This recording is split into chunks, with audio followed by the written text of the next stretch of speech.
What's up, guys? Hola. Hey, everybody. God, my mouse isn't working right. Sucks. Always a problem. Wow. Maybe you could see that specialist. It's not working. No issues. Where's We can't Chris hear tonight? you. Chris has issues with his router. Wi-Fi? Yeah. Yeah, so they Another sent him a issues new with one, this. and then he had issues with that one, so they sent him another new one, and I think he's trying to fix it now. So he should be able to join us later. But yeah, so we have a lot to get through. There's like a ton of stuff to send, a ton of pre-orders. We have record of the week. We have new releases. We have new pickups. So there's a lot of stuff. We have your banana bread recipe. We have our banana bread recipe. Jazz Bones banana bread. The best banana bread. All right, we lost Felipe 30 seconds in, so things are going well. All right, well, I got a bunch of stuff to show, but Rob, do you have any new pickups you want to? Oh, yeah. You want to just get us started with? I have one that just came in the mail. So do you want me to open it? Sure. Okay.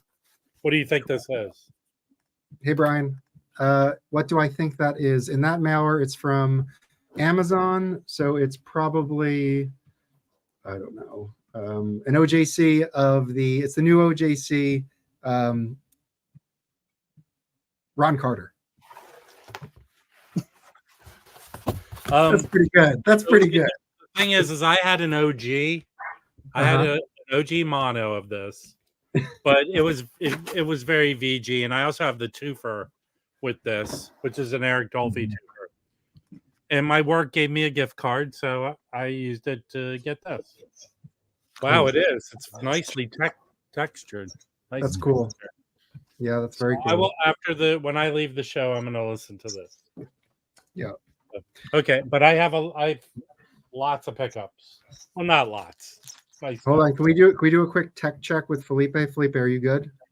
Yes, it's working now. Yes. Okay, you sound good too. All right, Yeah. We're good. All right, Rob, you want to jump in to get us started? So I know there's iffy love for Wynton Marsalis, right? You wouldn't say there's unanimous, everyone loves him, right?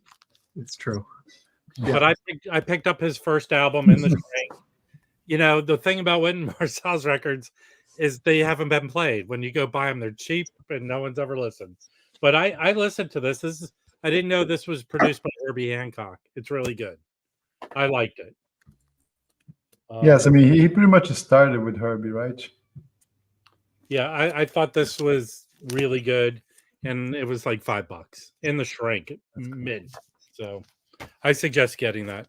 I have an upgrade copy of this. I got a really nice Columbia 2i, and I will set my other copy free. Cool. Okay, this was in the 50-cent bin. It's really rough, but this is a very expensive record.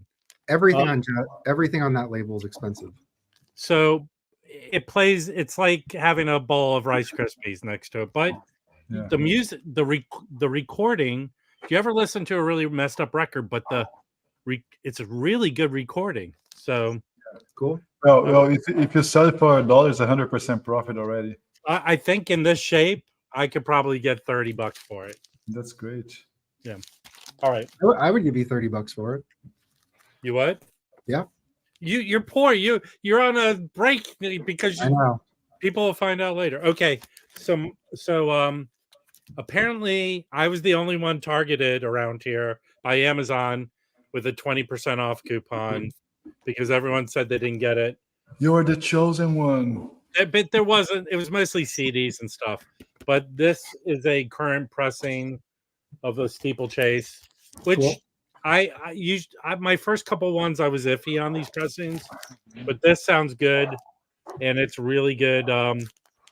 South African jazz, but Don Cherry's on here, and this guy unfortunately passed away young, but it's a really good record. Yeah, I know. About a year ago, people were talking about this, right? Yeah, well, I picked it up, I guess, a year ago. There's some great John Diani with Chikai on Steeplechase. Those are really good and hard to find. Okay, so people were showing this record, and this is guys' records are hard to find, and I have actually 2 OGs of his Prestige records, but I walked into a store, and I think this is a 2001 pressing. Is that classic records? No, it's like maybe Italian, like it has the dog, but no RCA Victor on it. Might be a classic records pressing. Are you 100% sure it's not? Usually, I have Our Man in Jazz, and it says RCA Victor on it. I have a Sonny Rollins The Bridge, and it doesn't. I believe it does not. Well, my bridge has it. But is it classic records? No, it's the LG. That's what I mean. I think the classic records pressing. Hold on, let me see if I can find it. It would have Bernie's thing. It's not Bernie in the Dead Wax. Okay, all right. Yeah, it looks to me that maybe this could possibly be the Scorpio or something, but it sounds good. It's a good placeholder. What's the title? Huh? East Meets West. I have a bunch of classic records, so I have Our Man in Jazz, and it has RCA Victor on it. So. Okay, yeah, it's probably. It looks like it's a press that rainbow. Okay, so I was able. I'm good. Here's my mission right now: is to get all the original Pablos that Chad's reissuing.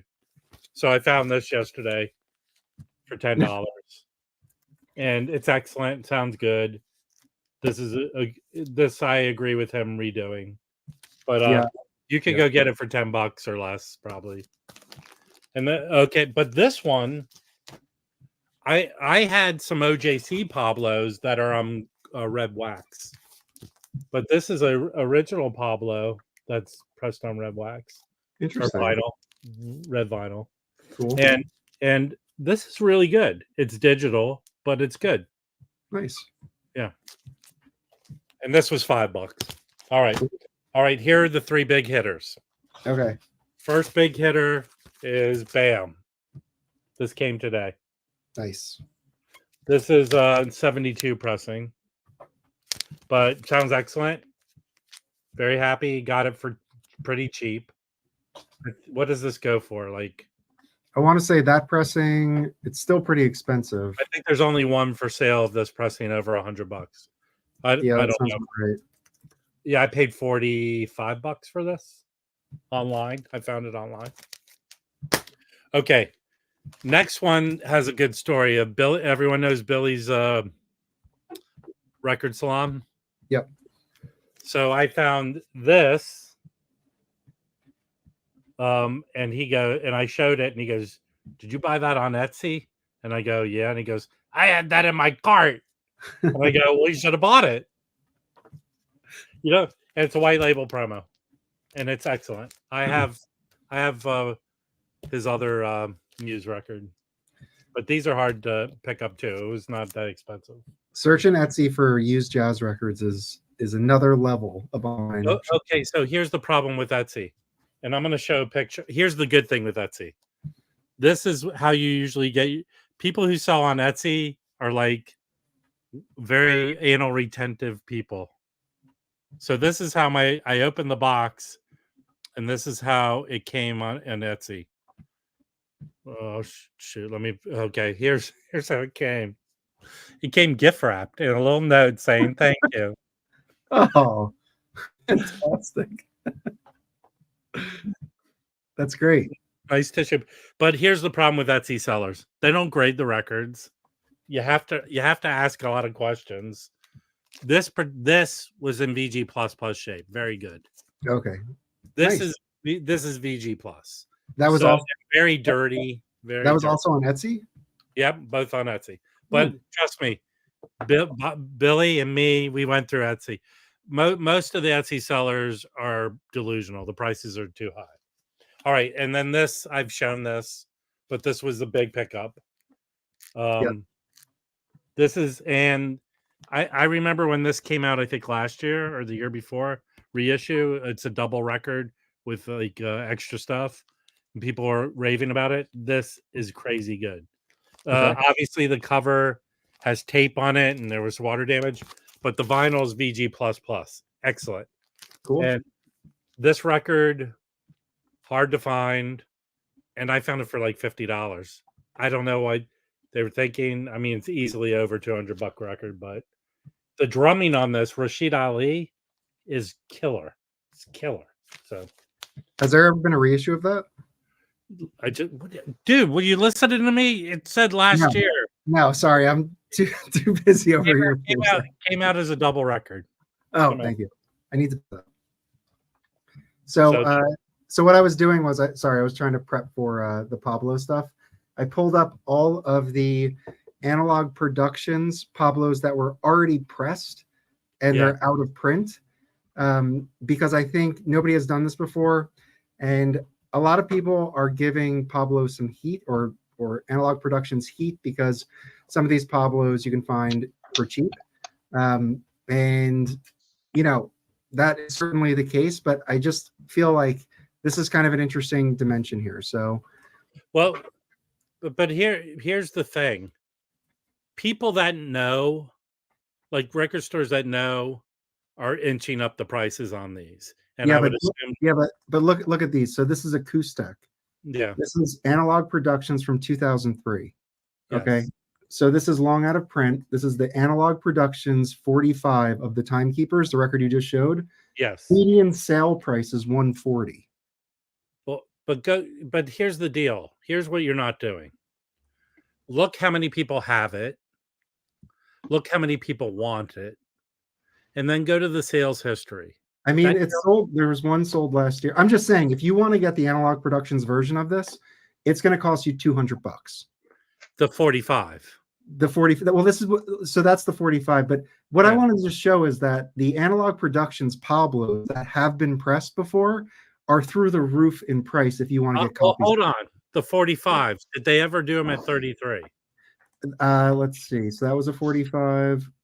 It looks like this was 45. Look, this one's nearly $300. I know, but go back to the Timekeepers. Let's go back to Timekeepers. Okay. All right. Go to see all versions. Go to see all versions. Go to vinyl. Go down. Scroll down. Go to vinyl. Or LP or vinyl. Mm-hmm. Wow. I wonder what the Israeli version sounds like. Go to the US. The Japanese one, I've had some Japanese ones. They sound good. So median price on this is $12. Right. There are 13 available. Yeah. I paid $10 for mine. I know. I think this is what everybody's talking about. But what I'm saying is that people are like, why is he pressing these? Well, go back and go down. See if he did it at 33. Because that's the big Mortel. There's two in a spec. Analog Productions. There are 3 when you click on My that. freaking mouse is terrible. Acoustic. Well, they're 45s. No, go back. These are the Analog Productions versions. No, there were 3 Analog Productions. Go back. Okay, hold on. You don't see how there are 3. Okay, scroll down.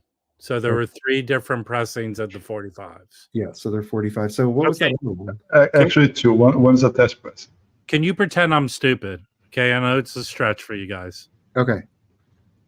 So whoever mastered those at 45, so they don't have metalwork for the 33, right? They have to make. They do. They're using Doug Sachs's parts from the mastering lab. All right. So how do you take those parts that you made it? These are mastered at acoustic, so this would be Kevin Gray. I understand this. So how do you take parts and make 45 and then make 33? Hold on. So let's see. Was it done at Classic Records? Hold on. That's Classic. I don't know. I'm not sure. Hold on. No, they're not. All right, hold on. Let's go to. Where were the cassettes made? Hold on. Let's go to this. So mastered by Doug Sachs, who is the late Doug Sachs. So he's not doing it now. So I don't know. It says mastered by Doug Sachs at the mastering lab. Doug Sachs is dead. Mm-hmm. So these are old plates. Yeah, again, I'm confused. How do you take old plates that were 45 and make 33s? Those old plates were at Acoustech, not the that's a different mastering facility. Wait, let's step back. So they did make 33s, but they were never pressed. I don't know. I don't know. What do you say, Felipe? Yes, they did. Mm-hmm.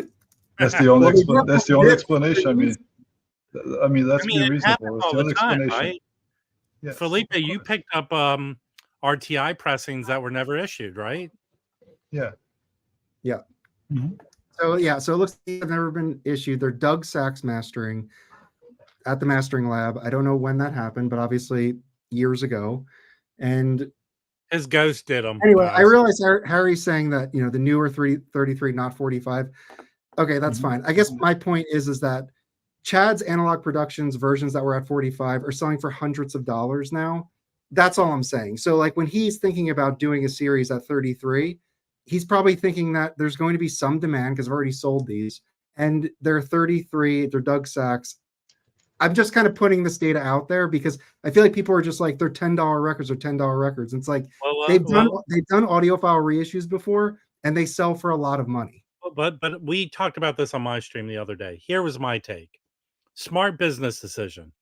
But for someone like Chad in the world we live in now, where the record companies are keeping stuff for themselves, this was something he was able to get.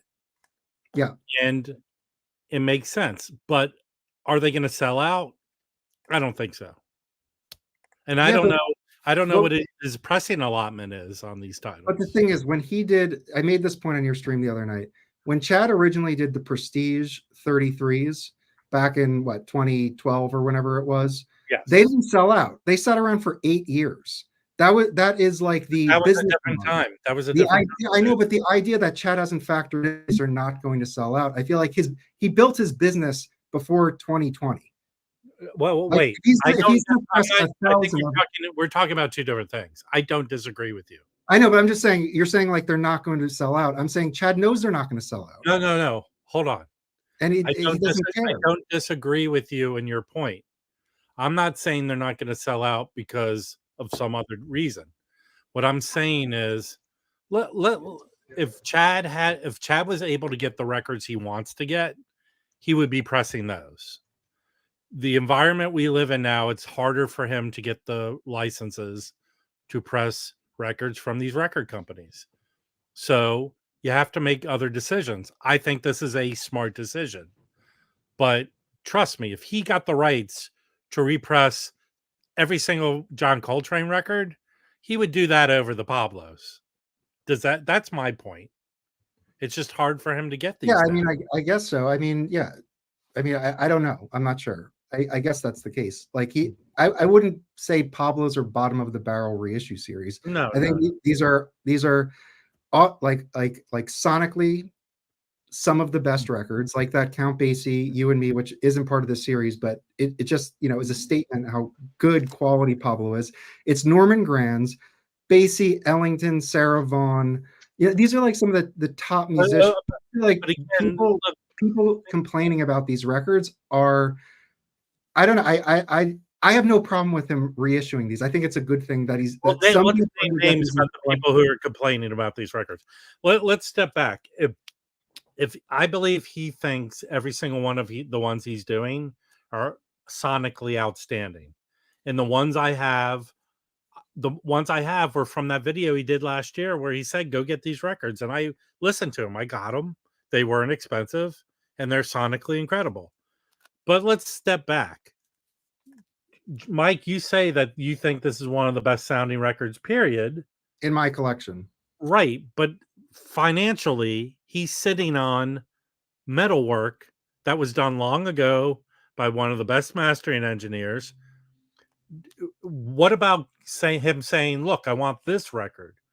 But he has most of that stuff done. So these are also business decisions. He's not giving us the 15 best Pablos because this is definitely one of them. But he's not giving us this one. That's all. It's a combination of things. So, but if he had every Coltrane, he would do those. I have no problem criticizing Chad when his second run of the contemporary picks. I just feel like, I don't know why I'm defensive about this Pablo thing, but I just think Pablo's a great label, and for them to get, it's like, so they just reissued they just repressed that Ahmed Jamal Live at the Pershing. Okay. Yes. That record for years and years and years were $10. Does that mean we never get an audiophile pressing of that? It's like, I just feel like just because something is $10, the idea that someone who has that version, I found it a couple months ago, and has the original mono and the original stereo, Chad's version is the best. Okay? It's the best. But are Ahmad Jamal records crazy? Are people going crazy for all the Ahmad Jamals? I'm not saying they are, but I'm just saying that I don't hear people like outraged that he's doing an Ahmad Jamal Argo. Well, but what's your gauge on I think it's a good thing that he's doing that. Is your outrage based on in response on the Discord server or other? No. I feel like I've heard, I've just heard people chatter about this, and I don't know. I just feel like I don't get why people are slamming this pick.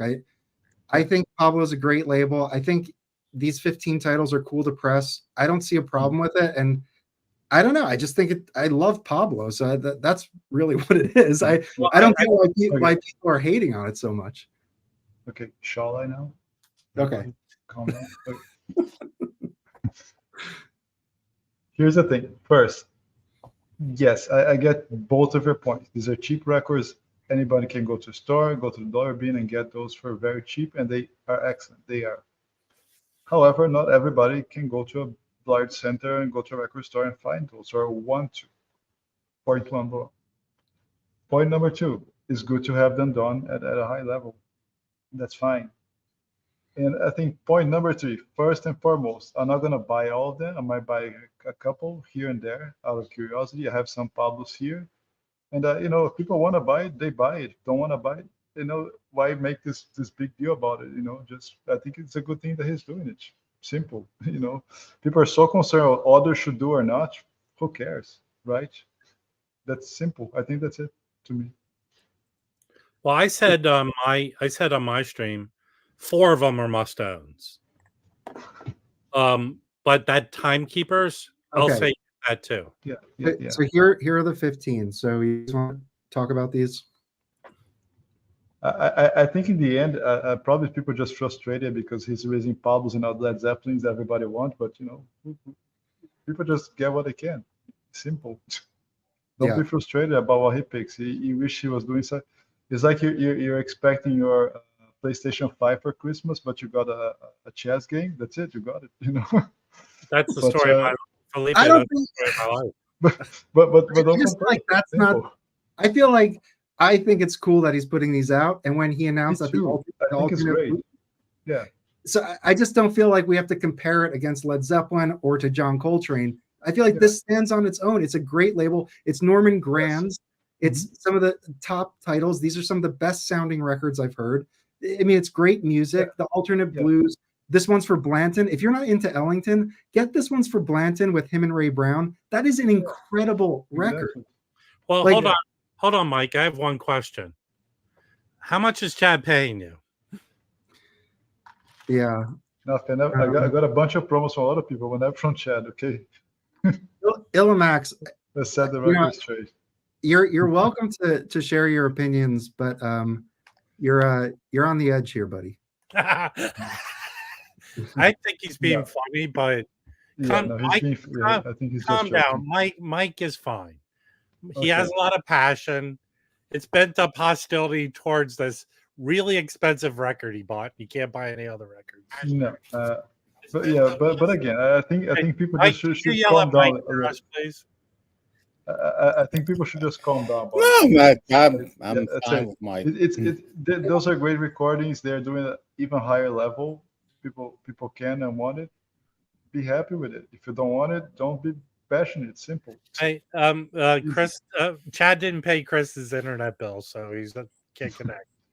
Yeah, Chris is having the AOL guys fixing his Netscape. Max, this is literally your last warning before you get banned. Come on, Illimax. You're a good guy. Okay. Be nice to the jazz bums. Let's switch topics. Let me be nasty to them. Yeah. I'm that guy. Yeah, let's move forward. So, Mike, welcome. What's up? What's up? Hey. Oh, by the way, on my trip, I picked up some records for Mike, Notes and Tones. I found a Seal Jessica Williams record for him. Seal. Ooh. Yeah. There she is. I wouldn't pick her out of a lineup as a jazz musician. Mm-hmm. So. Yeah, there's yeah, I have I don't know. I think I have about like 20 some odd Jessica Williams recordings. There's a and I think in the I don't know, 90s or 2000s, she basically started recording her own stuff. She lived in the Washington State, somewhere in the Pacific Northwest, and she just recorded her own material, put it out. Had a website. You'd order it from there. She'd send it out to you. She'd sign the CDs, and she rarely got to the East Coast. And then she would perform on the West Coast, and what she would do was people would contact her, like, I guess you could say audio files, and they would say, oh, I'm going to have some friends over. Do you want to perform? And she would go to people's homes and perform concerts there, and they would invite their friends. And then she had a serious back injury where she couldn't travel anymore, and then she stopped traveling. And that was basically the end of her performing career until she passed away. I just saw that they were reissuing orgonomic music, but I can't find the link for it. But anyway, it's that same reissue label that puts out a lot of the Sun Ra reissues. I don't know if anybody knows that. Sundays? That's not Sundays. It's another one. Harmonic, what is it? Yeah, that's it. Yeah. Let me see if I can find that. But I have that. I came across that in a record store. It's a cool record. So Mike, what do you think about? What's up, Joe? Hey, Joe. So Joe and Mike and Chris, welcome to the stream. Hey. The internet looks like it's struggling, but yeah. What do you three think about the Pablos? I'm fine. I'm fine with it. There are certain things I sort of said to myself I'm going to refrain on commenting. One, Rudy Van Gelder recording a piano, and all these whether a line of reissues are good, bad, whether they suck or not. People are going to buy what they want to buy, and that's it. There are a few Pablos that I'm interested in, the Sarah Vaughan, and just leave it at that. I mean, hey, I just think I'm not going to spend that much time going back and forth on whether it's valid that he's reissuing this, and I can find it. And I can find it for in a $1 bin as opposed to paying $40. Certain people don't want to dig through $1 bins. Or they don't live near record stores, right? Or whatever. Yeah. Well, the records aren't in $1 bins because they don't exist. Mm. Yeah, that's what I was. That's what I kind of think about when a lot of these reissues come out. Where for me, I'm surprised that a lot of these titles are being released, and it's not just Pablo. It's just like other reissue campaigns that have gone on. Because when I go to the stores that I go to, even though I don't really live close to anything, when I do go to these record stores, these are the types of things that I see on a regular basis. But then I have to always remind myself that a lot of people, while they have a store, may not have a store that specializes in jazz. Maybe they've got they go to a store and there's 50 jazz titles that they can choose from, but it's not well curated. It doesn't really change from visit to visit. So as Mike said, I mean, it's a lot of the titles may not be for me. I think Pablo is a great label when it comes to kind of quality of just the packaging, the vinyl, the sound quality, especially for the time period. I mean, what I've picked up, I have a few Pablo. I have the Trumpet Summit, which I think Jazba, Mike, you were talking about that on the Rob's video earlier in the week. Well, it was, or maybe me. Rob, maybe Rob. Sorry, maybe Rob. You were the one that mentioned that. Yeah. About that, the alternative blues is like some outtakes from that Trumpet Summit. But I have that one. I have Freddie Hubbard. I think it's like live. It's like live in the Netherlands or live at the Haug or something like that is the name of it. It's a 2 LP one. That's a great one. But a lot of those I picked up really early into collecting jazz, and I like. There's a few Coltrane ones that I've seen, but it's not. Yeah, a lot of the titles may not be for me, but for those that are interested in kind of getting into Pablo, I think this is the opportunity, unless you're in an area where you can find these records normally. So exactly. I think you got go ahead, Chris. Sorry. Well, my internet's blanking out, but a lot of these are not $5 records. Like we've looked at a bunch of them on Discogs, and they're 20, 30, 40 bucks, and some of them more than that.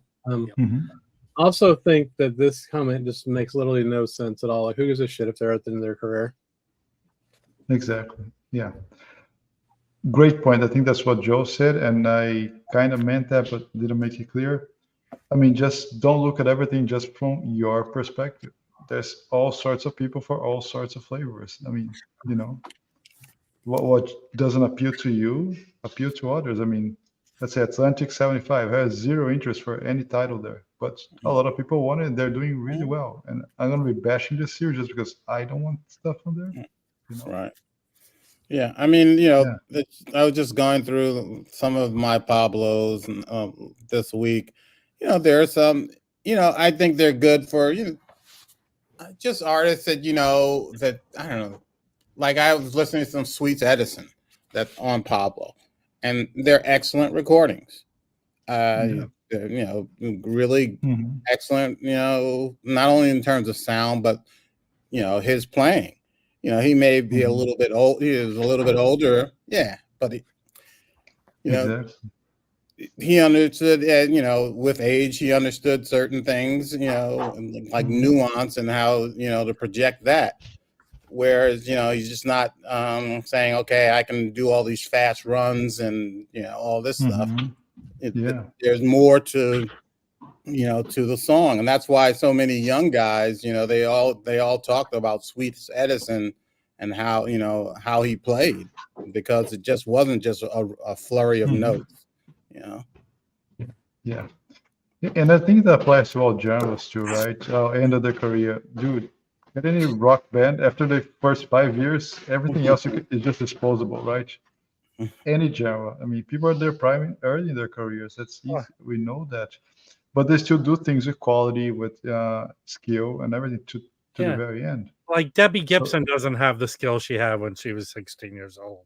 Well, I think it's very interesting, Felipe, and you bring up a good point about that there's a lot of these artists that they have 30, 40, 50-year careers if they're lucky, and they kind of maybe stayed on the right side and they didn't get too involved with drugs or anything like that. But these guys, I mean, you see a lot of like Duke Ellington, a lot of there's a few Dizzy Gillespie's on a few of them, and a lot of those guys have been playing for 30, 40 years at that point. And yet, I mean, maybe they don't sound the same as they did early in their career, but it's not like you're listening to these like snooze fest records.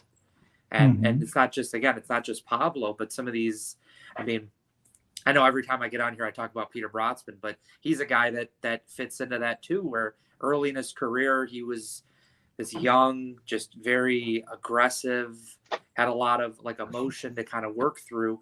And I mean, he died last year, but even he has recordings that he released in the last few years, where it doesn't sound much different than it did, even though he's 75 years old and he's playing. Yeah. So it's, Yeah. I think jazz is one of those things where you might slow down a bit, but you still got that talent, you still got that kind of emotion to be able to get what you need across. So yeah, I think a great example, we're going to talk about him later today. I mean, that's his day, but look at Dexter Gordon, right?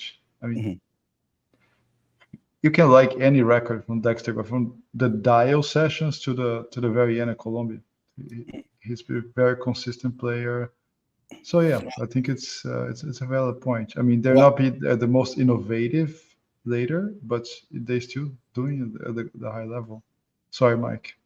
Yeah, I am. No, you know, somebody now that's up there in age that, you know, I still think is actually, I think probably the last 20 years, he's been playing better than he did at early in his career. Charles Lloyd. I mean, Charles Lloyd's what, 86 now, something like that. I mean, for me, when he releases a new recording, it's a must purchase. Yeah, I just and I like, and like the new one is with Jason Moran. I prefer Charles Lloyd's work with Jason Moran more than I prefer his earlier stuff when Keith Jarrett was in the piano chair. I just think they have a better relationship, him and Jason Moran. Yep. I mean, his last record came out last week. It's among his best. And it's shortlisted for best of the year. Easy. Yeah. Easy. You know, Larry Grenadier and the Jason Moran. It's phenomenal. Really good record. Really good record. I picked up a Larry Grenadier. I finally bought his solo bass recording. It arrived this week. Cool. No, it is terrific. Nicole, where's he playing at?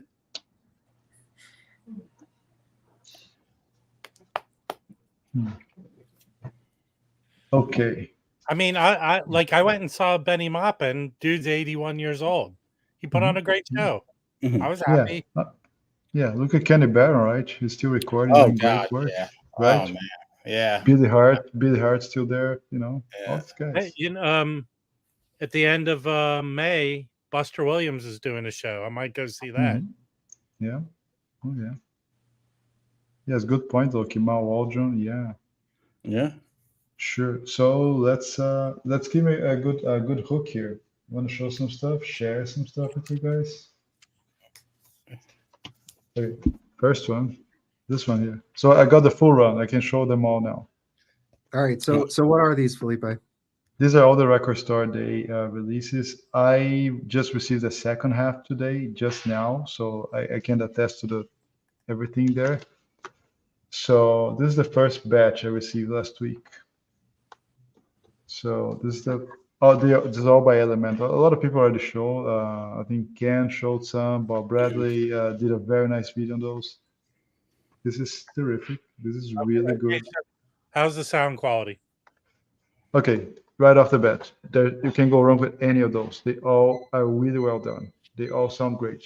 Okay, all those from Elemental. No sound issues. And here's the booklets are amazing, really big. A lot of text, a lot of photos, really well done, high quality, really good. Double record. No, it's a great record, Loki. It's a really good record. This record one is a very traditional. Record 2 sounds it's a little more out there, but not so much. Don't worry about that. Okay. Yeah. It's not big free jazz music. No, it's very contained. Yes. Don't worry about that. It's very pleasant listening, if I can put it that way. Okay. Yeah, that's one. That's one of the main ones that I want to pick up. Yeah. But the sound is really good. The piano sound is amazing.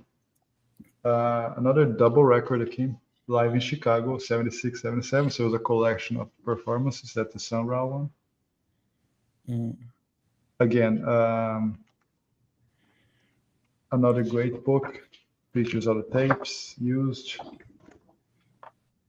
The records are really heavy, flat, well done. Cool. They all come in plastic sleeves, everything in plastic sleeves. Okay. They're mostly doing either at Mastering Lab. They're done by, I forgot his name, but the other guy that works at Coherent that has been cutting a lot of those records now with. So did he do that one? Most of those, yes. I didn't see any Kevin here. He did most of them, either at Kevin's or Mastering Lab. And it's all very, very good. Very, very good. Again, don't bother about sound quality because they're all up there. They're not recorded from the men's room. No, they're recorded from the recording deck. The Yusef Latif, also very good, very, very good. There's a lot of flute here. He does a lot of sax work, flutes. It's no, I've streamed that. I've streamed that because that concert's available online. It's really good. Yeah, it's really cool, and there's a lot of intermissions. They talk about the songs, they talk about everything. So it's in Avignon. It's a really cool city in the south of France. There's beautiful castles there. Got the Palace of the Popes. Really worth going there. Good food as well. The Chet Baker was a big surprise to me with Jack Sheldon. Again. Yeah, Bob really liked that one. Yeah, I'm not even going over sound quality because it is good. And they're both singing here. The playing is really nice. It's unusual. On the back, I have like a picture of the tape. Mm-hmm. And those guys did not come numbered. Yes. Beautiful, beautiful, beautiful. I like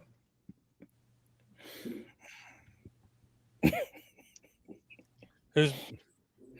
Part of my accent's low-key. It's just a couple of different languages I speak. Sometimes I mess up. Yeah, why don't you go out on the streets of Kerblapistan looking for them? Be judgmental, Loki. Mm-hmm. Another cool one is the sister Rosetta Tharpe, the king. Also really good. She's one of the pioneers, innovators in rock and blues. Really worth checking this out. Great, great record. Okay. That was it for the ones that I listened to. So I vouch for all of them. If you want to get any of those records, they're going to be sounding great. Okay? What's your favorite out of all the ones you just showed? I like the Yusef and the Chet Baker for the surprise factor, especially the Chet Baker. And I talked privately with Bob, and he felt the same. But the Steve Lacy and Mal Aldrin is up there as well. Well, what's so surprising about the Chet Baker? I like the way they both sing together. The kind of this interchanging voices and instruments is really, really cool. Because Jack Shelton's not singing like "I'm just a bill or capital." No, they're very on top. It is really good. Really great performance. That's why it surprised me. Especially, I think it was his he was not such a great shape, Chet, but the singing came out really well. The playing as well. So this is the batch I just received now. This is from Rio to Rio, brother Jack McDuff and No Sunshine. I just got it, so I haven't even opened. No booklet. No, there's a nice booklet here. Yeah, there is one.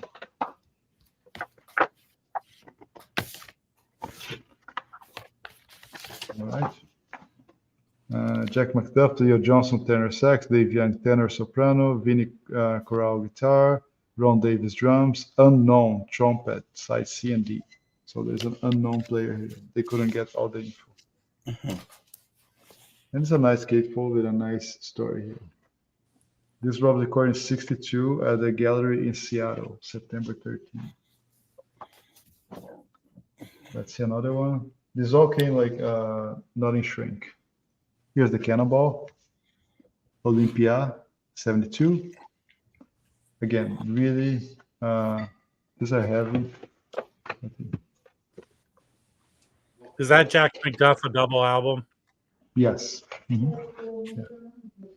This was also done by MCL at the Mastering Lab. Very nice. Yeah, the quality of this record, I didn't have any pressing defect, any no issues with the covers. A lot of pictures from the tapes.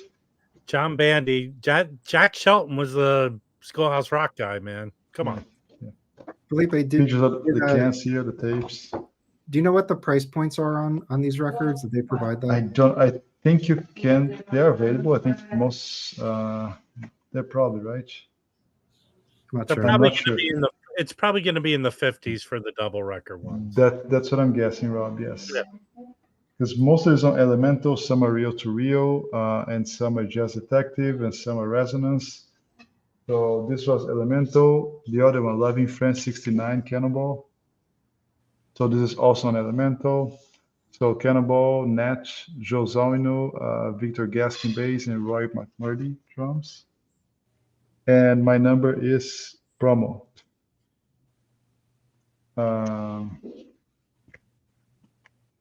Okay. Very nice. All right. Another one from Reel to Reel. I wasn't even thinking I was going to get this one, but this popped up. Jazz from the Pacific Northwest, Shelly Main and his band. No one's talking about that one. Yeah. So, wow, the picture is really cool. Who's he playing with on that one? So, Shelly Main, where is it? Monty Budwig, bass, Hampton Hall is piano, Frank Strozier, flute and alto sax, Conde Candoli, trumpet, and Ruth Price, voice. Number 1766 is mine, okay? out of 2,000, so it's really high count, yeah. Also, very great booklet, Shelly Main. Big pictures of the tapes in all of them. Yeah. Really well, nice and detailed. Lots of stuff. I think they really put a lot of effort, and we know that Zev is really into making nice booklets with all the historical facts and registers and everything.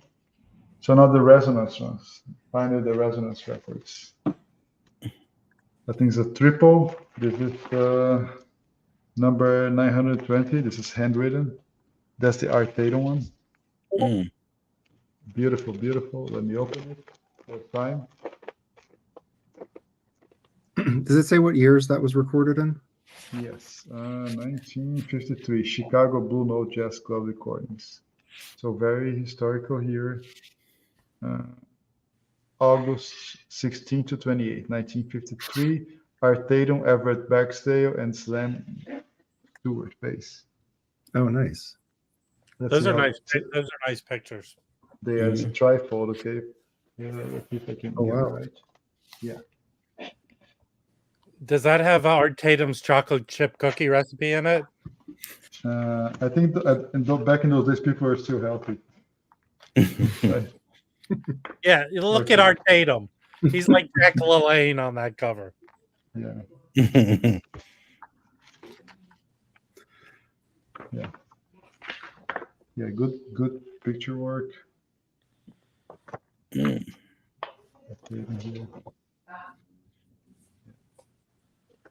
it looks like it's pretty cool. I mean, yes, if you I have to listen to them. All those PBS specials that Oscar Peterson did, he always talks about. Art Tatum was the foundation for everybody. Yeah.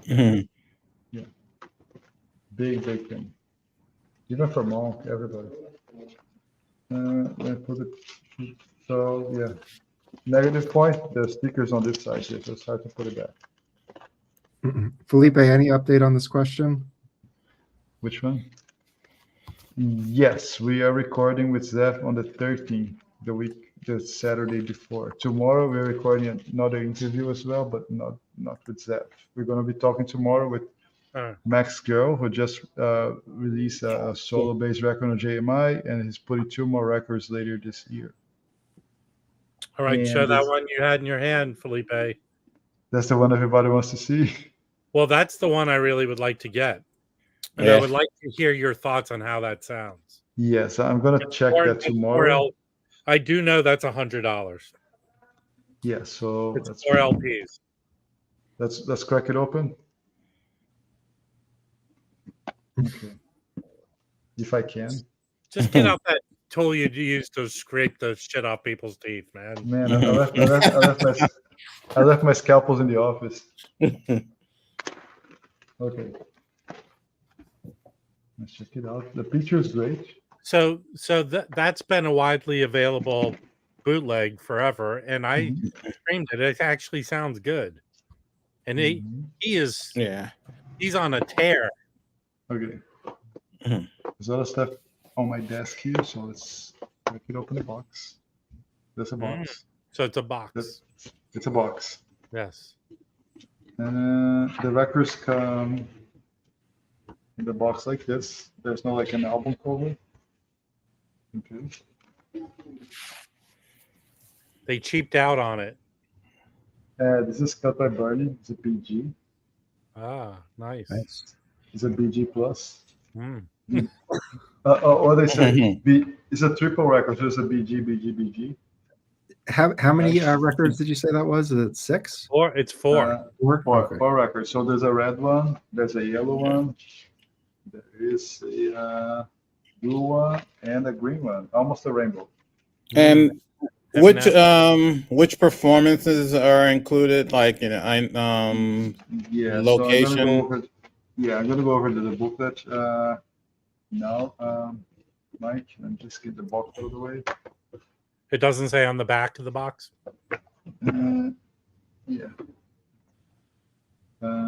There's 15 Stockholm 59, March 4th, March 5th, then Holland in February 21st, Germany March 9, and then Aix-en-Provence on March 11. Yeah, so that's four different performances. Yes. Yeah, I have the Aix-en-Provence, which is that's with it's Henry Grimes on bass, and I think Kenny Clark on drums, and that's really amazing. Yeah, the picture quality is amazing. And he was involved in all that, right? They have interviews with him, right? Yes, he's also yes. There's also some interview. Oh, there's a nice picture here.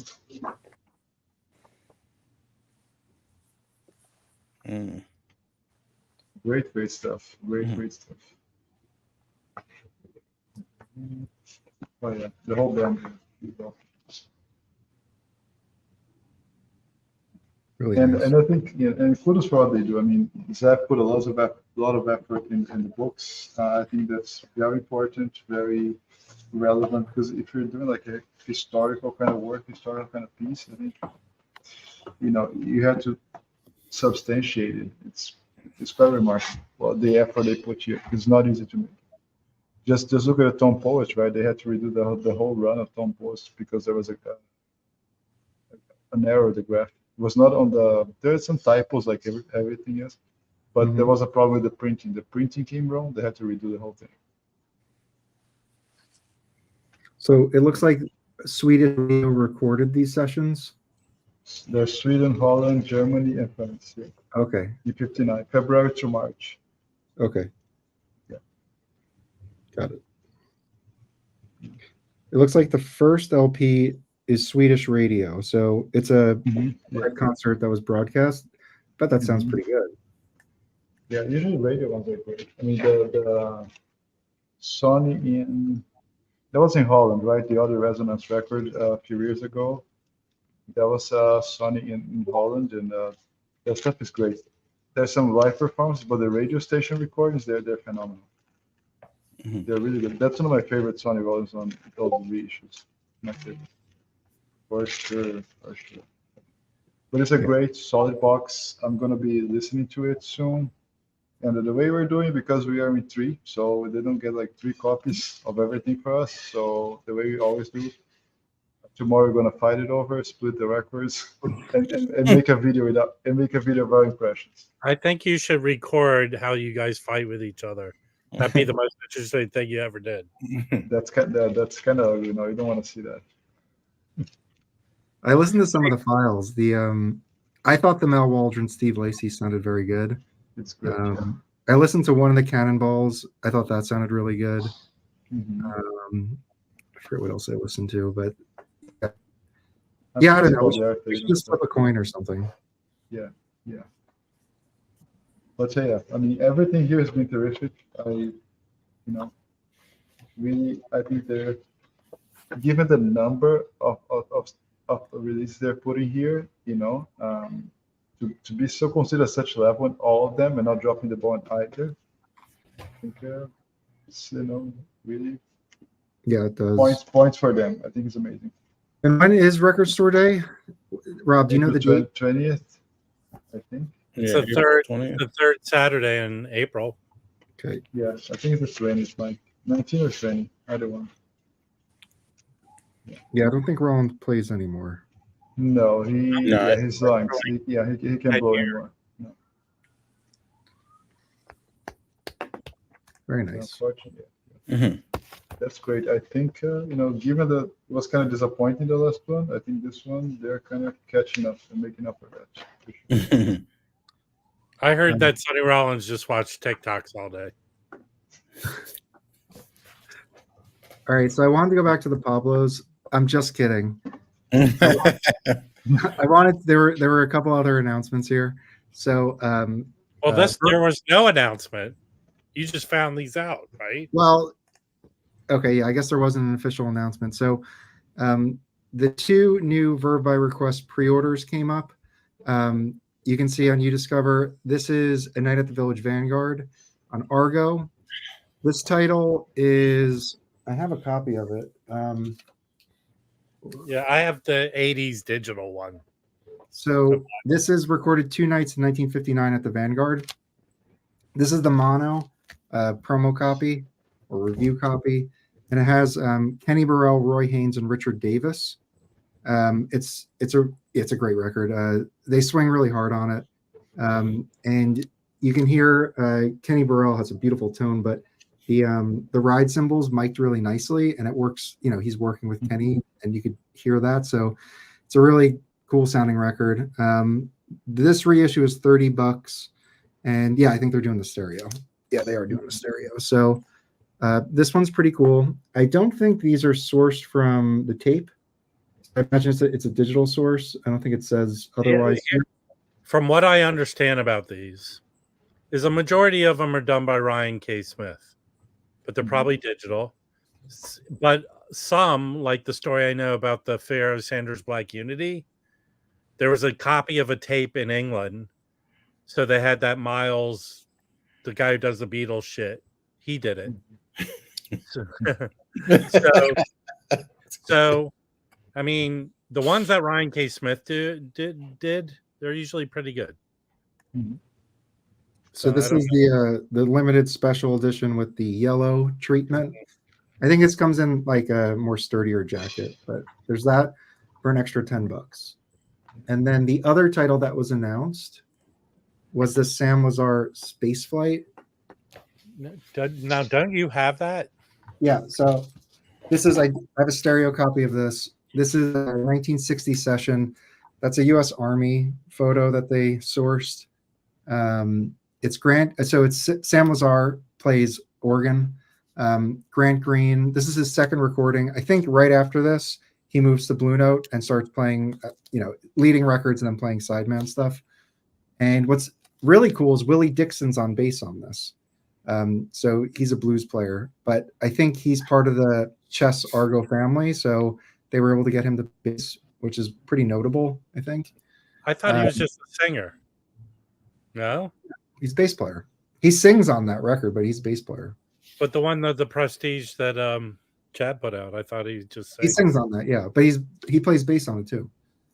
And then Chauncey Williams drums. And then my note here is that the organ, it grooves really hard, and it's, if you're going to compare him to somebody, I would say he's more like John Patton in terms of other organ players. So this one's pretty cool. This one's really, it's not, I don't think this is super expensive, but it's hard to get. One record store, I've seen it out in the wild, but the record store was charging way more than it goes for. What do they want for it? They wanted like 60 something bucks. Isn't that record go for mediums? Not that much, right? I don't know. I mean, I think it's a pretty rare one. So it might, it might be $60. It might be a case where just not enough copies have sold. So the discard prices are fake, or not fake, but there's no demand because there's no copies. And then there's the special treatment one here. So I think it's cool they're going to Argo. And on the Discord, someone mentioned that they recently did the Ramsey Lewis trio. So I think it's cool that they're reissuing Argos. Are those the only two that have been? Those are the only two I was able to find that were announced. Yeah, you know, I met the guy who's in charge of those, the promotion, and he's supposed to be sending records to me or whatever, but they're messing up because they're not making announcements like they do with the classics or the contemporary. You know what I mean? They're just it's hard to follow. Yeah, it's hard to follow the series. There's some good titles there. I just don't even know when or if they're out. When they initially announced it, they did a nice listing of what was coming out. Yeah. So, yeah, I think they're cool. I was pretty excited to see that they selected these titles. I hope they do more Argos. I think the early Argos would be really cool. Like there's a Clark Terry and a Paul Gonzalez. There's that like MJ3 plus like 2 or something. And those are really hard records to get. And the early Ramsey Lewis and Ahmed Jamal's are cool.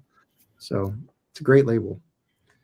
Yeah, when you would put that in the group, Mike, I think that the Kenny Burrell one was originally an Argo, but there was also a 60s press on Cadet that was called Man at Work, and it was like a picture of like a sign that was like out front on the street, and that's not. I found that a few years ago, and I don't think that one's as expensive as the Argo one. I don't think is super, but I'm really excited about the Sam Lazar one because that one cool was one. It's actually funny, the record store in Rochester, Bop Shop, when you use the bathroom in the basement, they have these kind of record covers that are all around it, and one of the ones that's hanging on the wall is this Sam Lazar. All it is the cover, but that was kind of how I actually discovered that record, and being a great big Grant Green person, I'm excited for that one. So very cool. Yeah.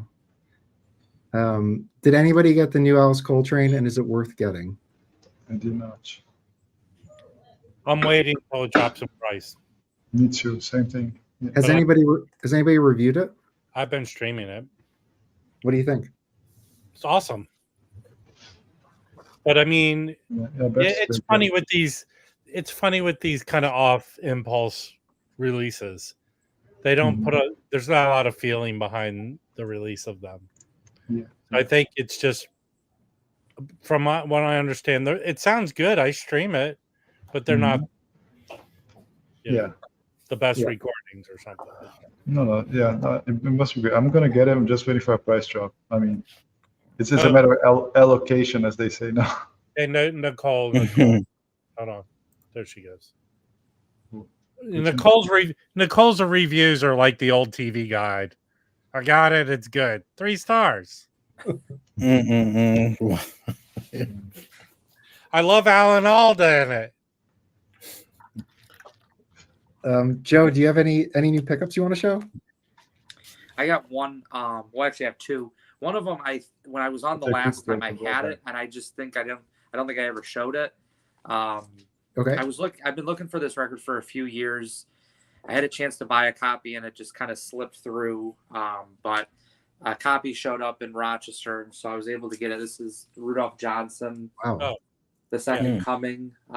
Still in shrink, so it still has the kind of full shrink on it. It's hard to tell that, but I'm really excited for this. Is the one Black Jazz title I've been really looking for. So it's kind of weird because the cover has him playing the flute, but he doesn't even play the flute on this. So I don't know. I mean, I think it's a cool cover nonetheless, but it definitely gives you kind of. He has 2 Black Jazz titles. If you can get the other one is Spring Rain, I think is what the other one's called. You can get the real Gone. Yes, you can get Yep. They just did a repressing. They sent out an email that they just did a repressing. And they're giving out free shipping right now. So if you go to Real Gone's, I think it ends today. So if you want to check those out. Those 2 Rudolph Johnson records are some of the best ones. Yes. Yeah, I like that one that Joe held up better than the Spring Rain. Yeah. Yes. Yeah. They're spiritually. Yeah, the other one's Spring Rain's a little bit more straight. straight ahead, but yeah, that one's a little bit more kind of spiritual. The other one is it's a box set that when I was in Rochester last weekend, the owner of the Bop Shop had told me about it, and he knew I was a big Peter Brodsman guy. And again, I'm sorry, I keep finding more Peter Brodsman stuff. I know you guys are tired of seeing. Don't apologize. It's just I honestly didn't even know about this. It's gonna be hard to see this, but this is Peter Brodsman and KG Hano, who worked together. I think dating back to like the 90s. They have a few recordings. It's just a duo. Brodsman's on clarinet, teragato, tenor sax, and then KG Hano is on electric guitar, drum kit, percussion, and voice. It's a 4 LP box set from 2018. I think it came out. It was recorded in 2018, but I don't think it came out till maybe. Is that the same? That's the same thing I sent you a link to, but I guess they only had the CD version, right? Oh, I don't know. This is LP, so I don't know. No, I sent you a link to a store that was selling that. Oh, I must have missed that. CD Rob, version. yeah. So Joe, what's like your thoughts on his or the band's playing on that? It's good. There was, I think, only like one track that you could stream before, so I kind of did. It was a bit of a blind buy, but I sold a lot of stuff to the store back in, it was like right before Thanksgiving, and I still have a lot of credit with them. And so, being a big Brodsman guy, I decided to just kind of take a chance on it. It goes back and forth because it is his later recordings, so there is stuff that's more like energetic, very like edgy, kind of free jazz, and then there's others that are a little bit, I wouldn't call it down to earth, but for him it's a little bit more kind of melodic. So it's kind of back and forth.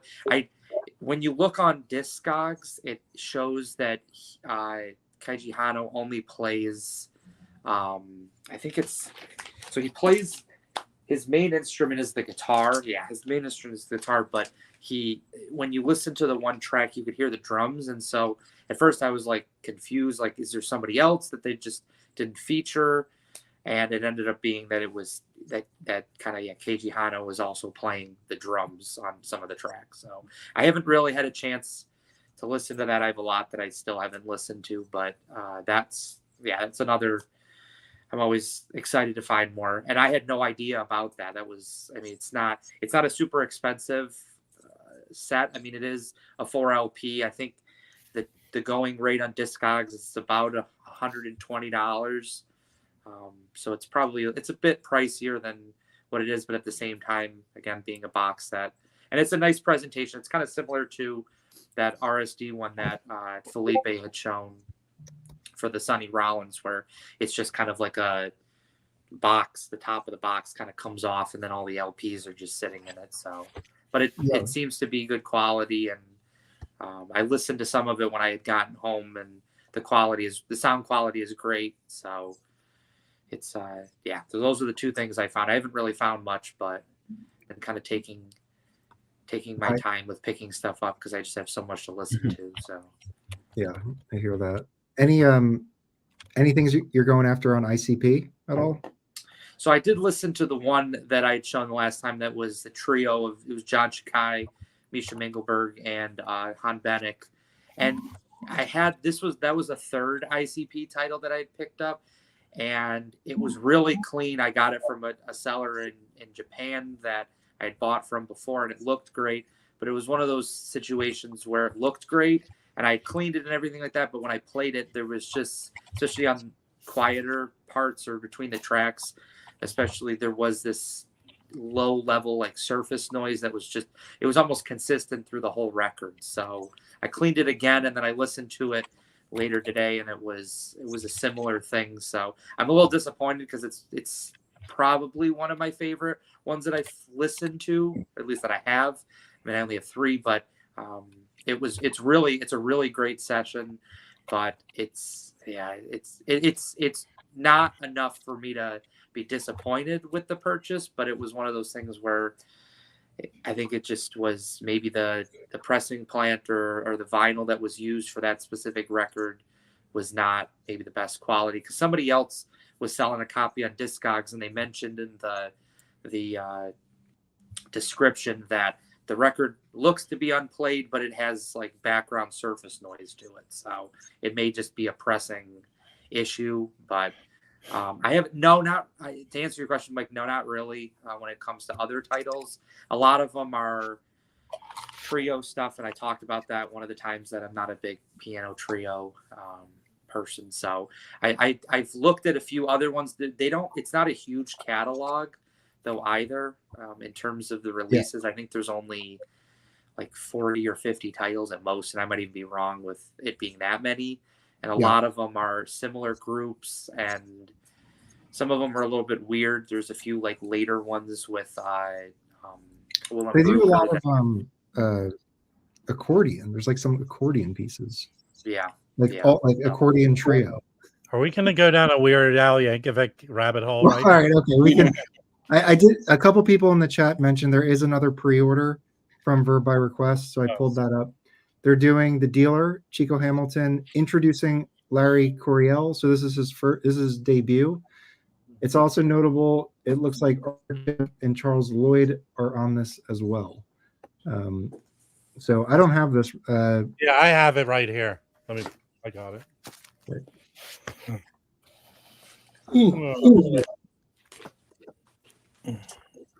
I hope I have it.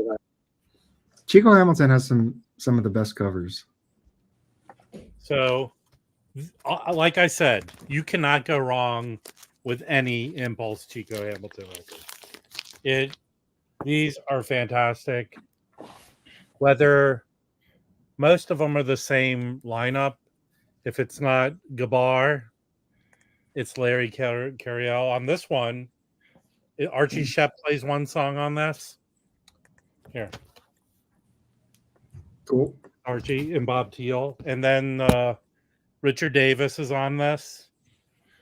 There's Richard Davis.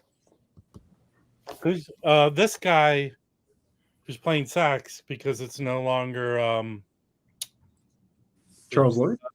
No, Arnie Lawrence is playing sax. Oh gosh. Ernie Hayes on organ. Archie Shepp's on one song. Arnie Lawrence? That's not Azar Lawrence, is it? No, it's Arnie Lawrence. There's two different. I got confused once. Yeah, because towards the end of it, I think he's passed away. I think Larry Coryell plays in his sleep on this album. I used to see him at some clubs on the Lower East Side back in the 90s. Just walking in the clubs, checking out some of the younger players, because I hadn't heard of him. I wasn't aware of who he was at the time.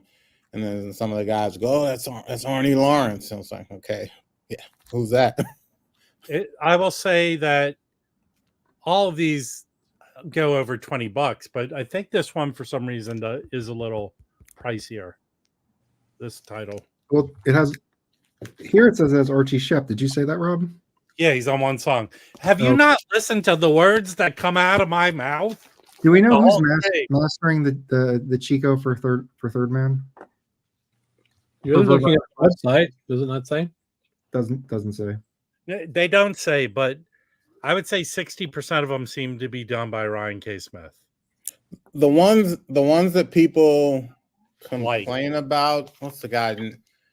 They seem to be the same guys, not Ryan K. Smith. Yeah, something I want to say Reeves. But Reeves, he's the guy who complained about the Jellyfish not doing. They need to be digital because he was in charge of doing the digital, like the CD and the streaming. But that dude's a stand-up guy because he complained to Universal.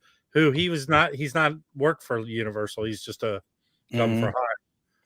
But some of them are not so good. No, they're like the Don Cherry. I think he did the Don Cherry. What else? There's the Ahmad Jamal was cut at some place called East Iris Studios, which I've never heard of.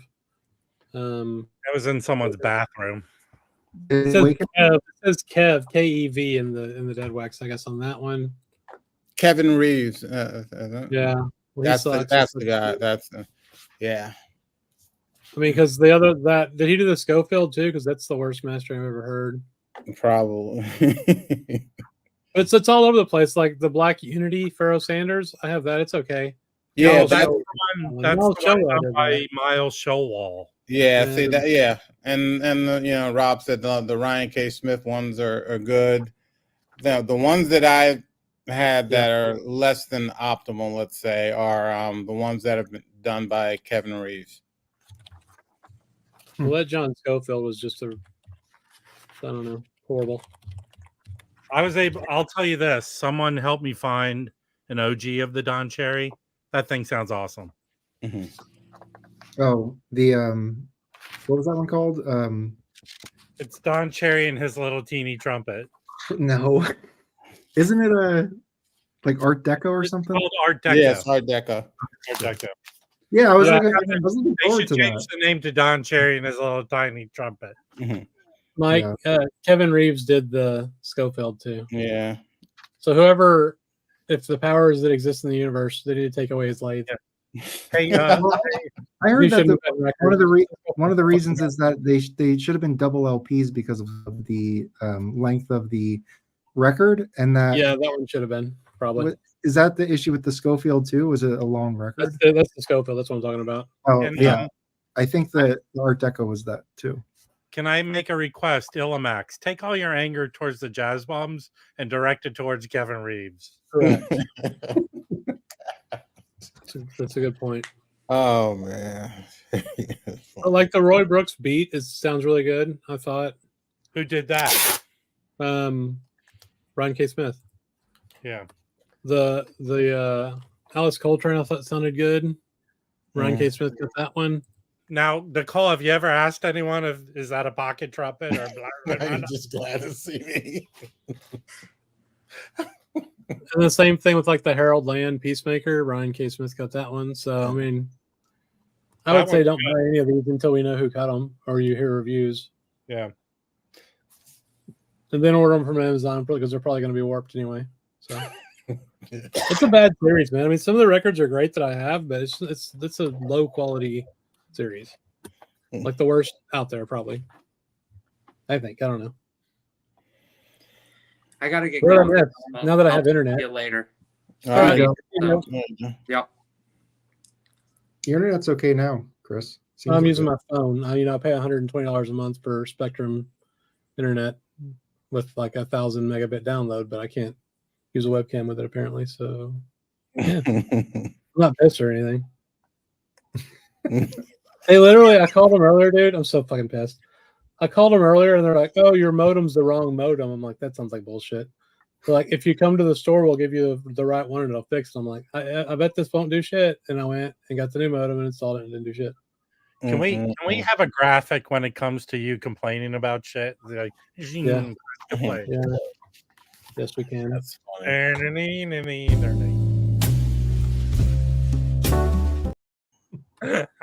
You don't wait to the end of that one though. It's worth it. To the end.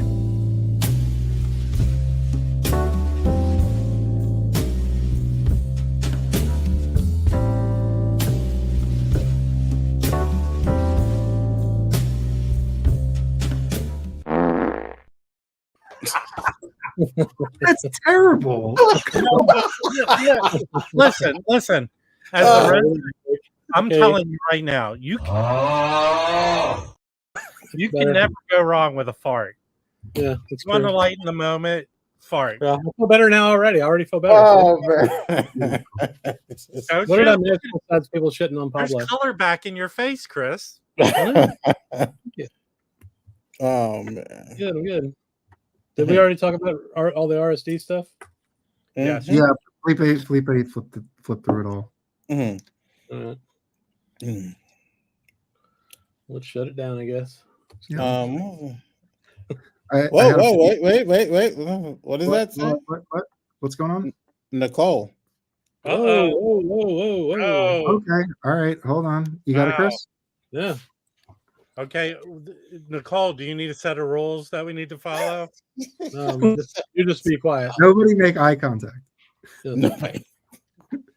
If you ever wanted to see what a unicorn looks like, get ready, folks. Oh man.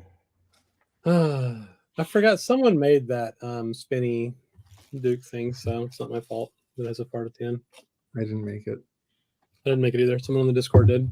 A fan made it. Very good. Loki is next. That would be nice. Ooh.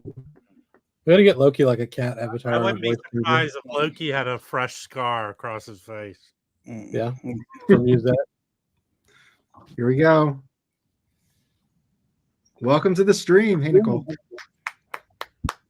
Once in a long time. Let me get out. Hey, Dave. Hey. You hear me all right? Yeah, you're good. Okay. Good to see y'all. Oh, hey. Hey, Nicole. Hey, how are you? Good. I finally got StreamYard to work. Oh, right. That's good. I love seeing all your CDs. Oh, Nicole. God. I got shitloads of them. It's fairly impressive. It's fairly impressive. Yeah, and I got like 22 of them today. Wow. Oh, right. Yeah, there was a big sale on Clean Feed. That a lot of the titles were, like $4. So I said, Of course, it cost me $42 to get it shipped here from Portugal. So, Well, now, can you let us? What is that place? Please. Clean Feed. Yeah. It's a Portuguese creative improvised music label. How do you spell that? It's Clean Fee? Yeah, Clean Feed, F-E-E-D. Okay. Cool. Yeah, pull up the link. Is this it? Hold on. I may have spelled it wrong here. Is this it here? Clean Feed? No, it has to be two separate, two No, words. that's water treatment plant, man. Oh, here it is. Clean Feed Records. That's it. There we go. Thanks, Mike. Yeah. There we go. Okay. Cool. So who are their big artists on there? Well, it's mostly European artists. This one right there, Rob. I never could pronounce his name. Yeah, neither can I. Oh, I see lots of stuff with him. Doesn't he play He's with out of San Francisco or something? He's out in Chicago. Chicago. Yeah. Yeah. I see lots of records with that guy on it. Right. And Yeah. this is a solo trumpet Oh. recording. Yeah, just these are just brand new releases. I haven't even ordered these yet. I think there's 4 new ones. These are last, I guess, the winter So release. they're all CD, they don't put a vinyl out. They don't do much vinyl at all. They do occasional vinyl, but not mostly it's CDs. That's a cool cover. Yeah, the artwork is great.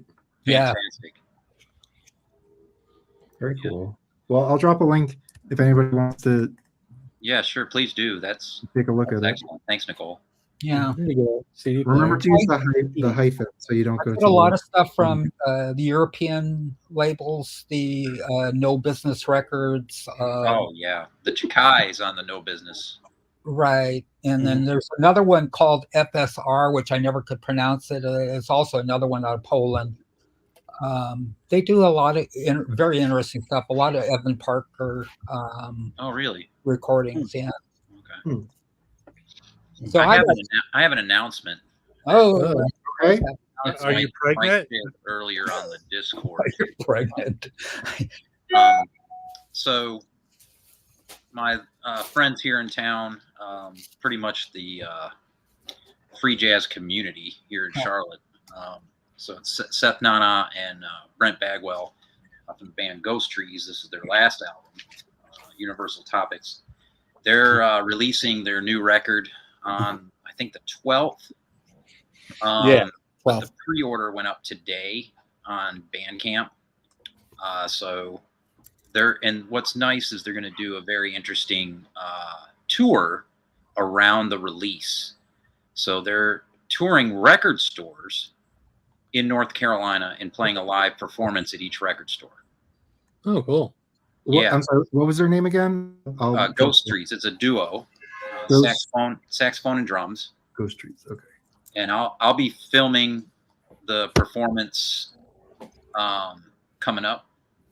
I'll get some footage to put up on YouTube. That's going to be a premium sound here in Charlotte. My friend Luke's record store. That's in the Gold Tone Workshop, which is a guitar shop. So they're going to play a matinee performance there, and play, all the songs from the new, a lot of songs from the new record. It's a double LP, and it's on Bandcamp. And, what's the title here? It's Intercept Method. Yeah.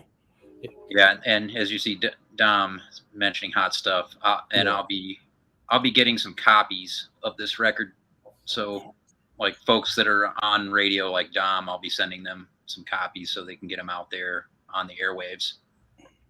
Very cool. Normally, I send stuff over to England to those guys, too, so they can get it out on the airwaves.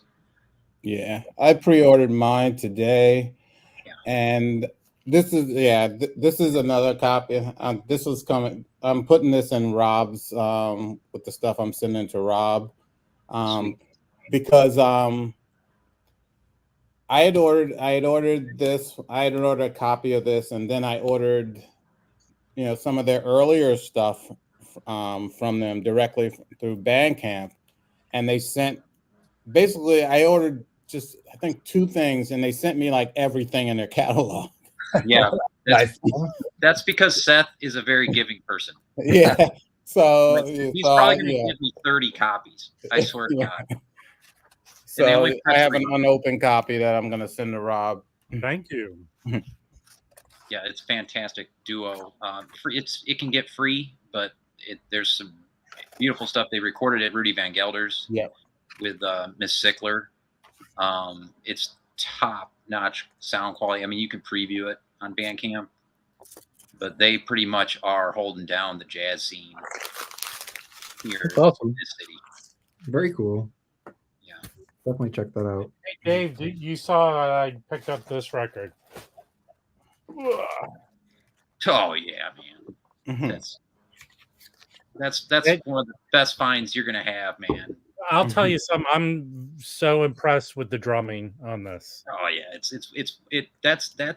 you remember Teddy Eat Sleep Vinyl? Yeah. That's his number one record. That's the record. Do you have the reissue or do you have that one or no? I have that one. Yeah, I have almost the whole label.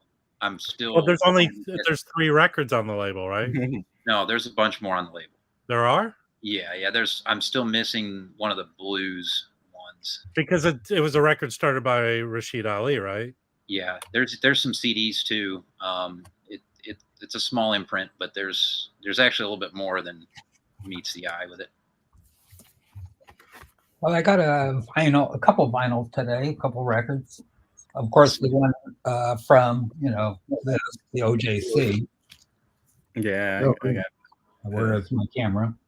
Oh, sweet. Yeah. But that's cool. Just but this one. What do you got? Tamika Reed.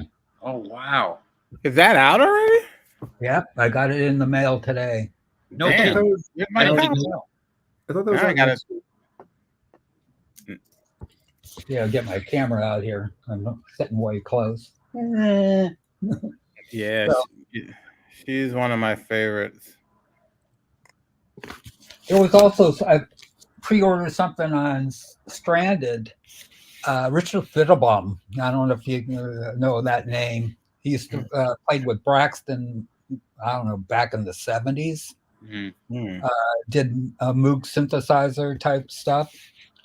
I guess he did a soundtrack to a movie called Asparagus.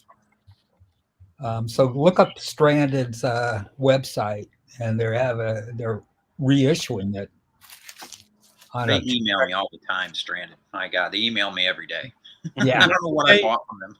But they email they rarely send the emails of their record company of Superior Viaduct. Right? They send. No, you have to go to their, the actual Stranded Records. Yeah. But they publicize stuff we always know about that are coming out too. Yeah. But what Tamika Reed record should you get? That's her new one, right? I'm guessing. Right. Yeah. There's one on Astral Spirits with Nicole Mitchell and Mike Reed. Yeah. Right. That's freaking fabulous. And I think it's only like the vinyl is like $18 maybe or something like that. Yeah, you sent a copy of that to me, Mike. I love that yeah. record. I think that's an excellent one. She's in the Thomas Fujiwara one. The Seven Poets Trio? Right. Yeah, I got that. In fact, I just picked up that CD recently. Yeah, that one also, and just stuff under her own name. And then I have one that's her and another cellist, Fred Lomberg Helm. Oh yeah, it's out of Chicago. He's been around. Yeah, forever. it's just two cellos. I think Felipe has it also. That's fabulous. It's on the Covert Dempsey label. Oh, Corporate Dempsey, yeah. Yeah, and I mean, you can get the vinyl for like I don't think it's over $20 maybe. That's and when it came out last year, right, Mike? Yeah, yep. Yeah, that's fabulous. Okay, let me put something down. I got something I got a couple days ago. Let's see, where is it now? Here, record. Great posters on the wall there. Oh yeah, it's my Fillmore posters. Yeah. John, if you're out in San Fran, right? Yeah, in Berkeley. Berkeley. Oh, fantastic! I'd be at Amoeba. If you want to follow someone who's good to follow on Instagram, Nicole is. Follow her. This is I still in the thing. It's Peter Caldwell. Called Duos. Oh wow! Is that with Hempel? This one has on one disc. They call it Duos in Europe, America, and Japan. So it came out. I thought it was only CD only. I discovered it. Oh shit! It came out in vinyl. So one of them is on has Derek Bailey, Conrad Bauer, Han Bennett, Peter Brotzman, Fred Frith, Jolie Landier. Also has who else is on this? Cheney, Julius Hemphill, Jimmy Lee. Yeah. Legit. Yeah. Is that on No Business? Is it? No, this is truly FMP. Oh, okay. Oh, right. Okay. Yeah, you probably a reflection on it. So interesting. Yeah. Wow. I was Butch Morris too on it, which is that's serious business right there. Yeah. Well, I love Peter Caldwell anyway, so yeah.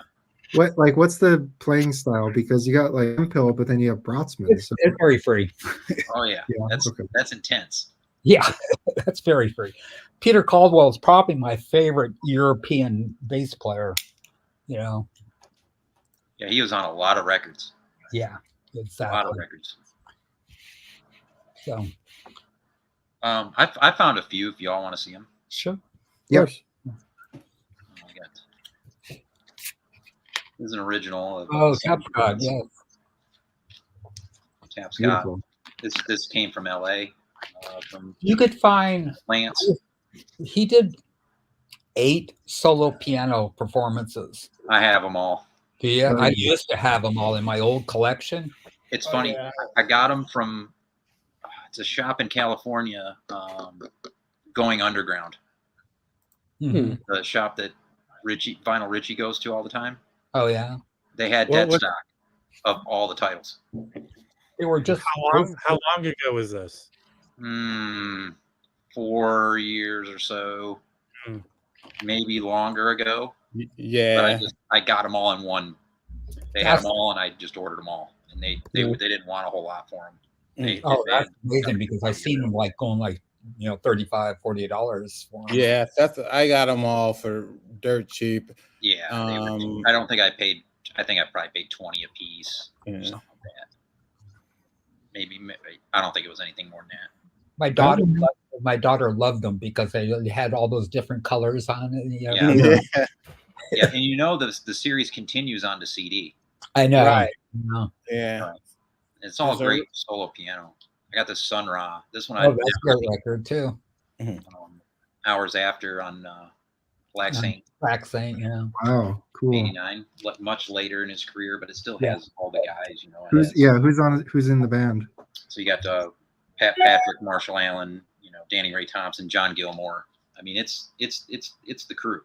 I got to see him, you know, actually on Raw a few times, so it was amazing. Yeah, I saw Sun Ra in Barcelona. My daughter, he was dead. It was Marshall Allen's group. Yeah, my daughter and her fiance saw the band twice last year. Once in New York and in Brooklyn, and once here in Santa Cruz. So I wanted to go see them, and they were in Maryland or something for the 100th birthday. Right. And I couldn't. It wasn't even that expensive. It's like 5.5 hour drive. I couldn't. Yeah. And then we got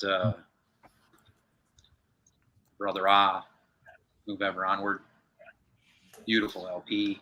This is a reissue, so it was cheap.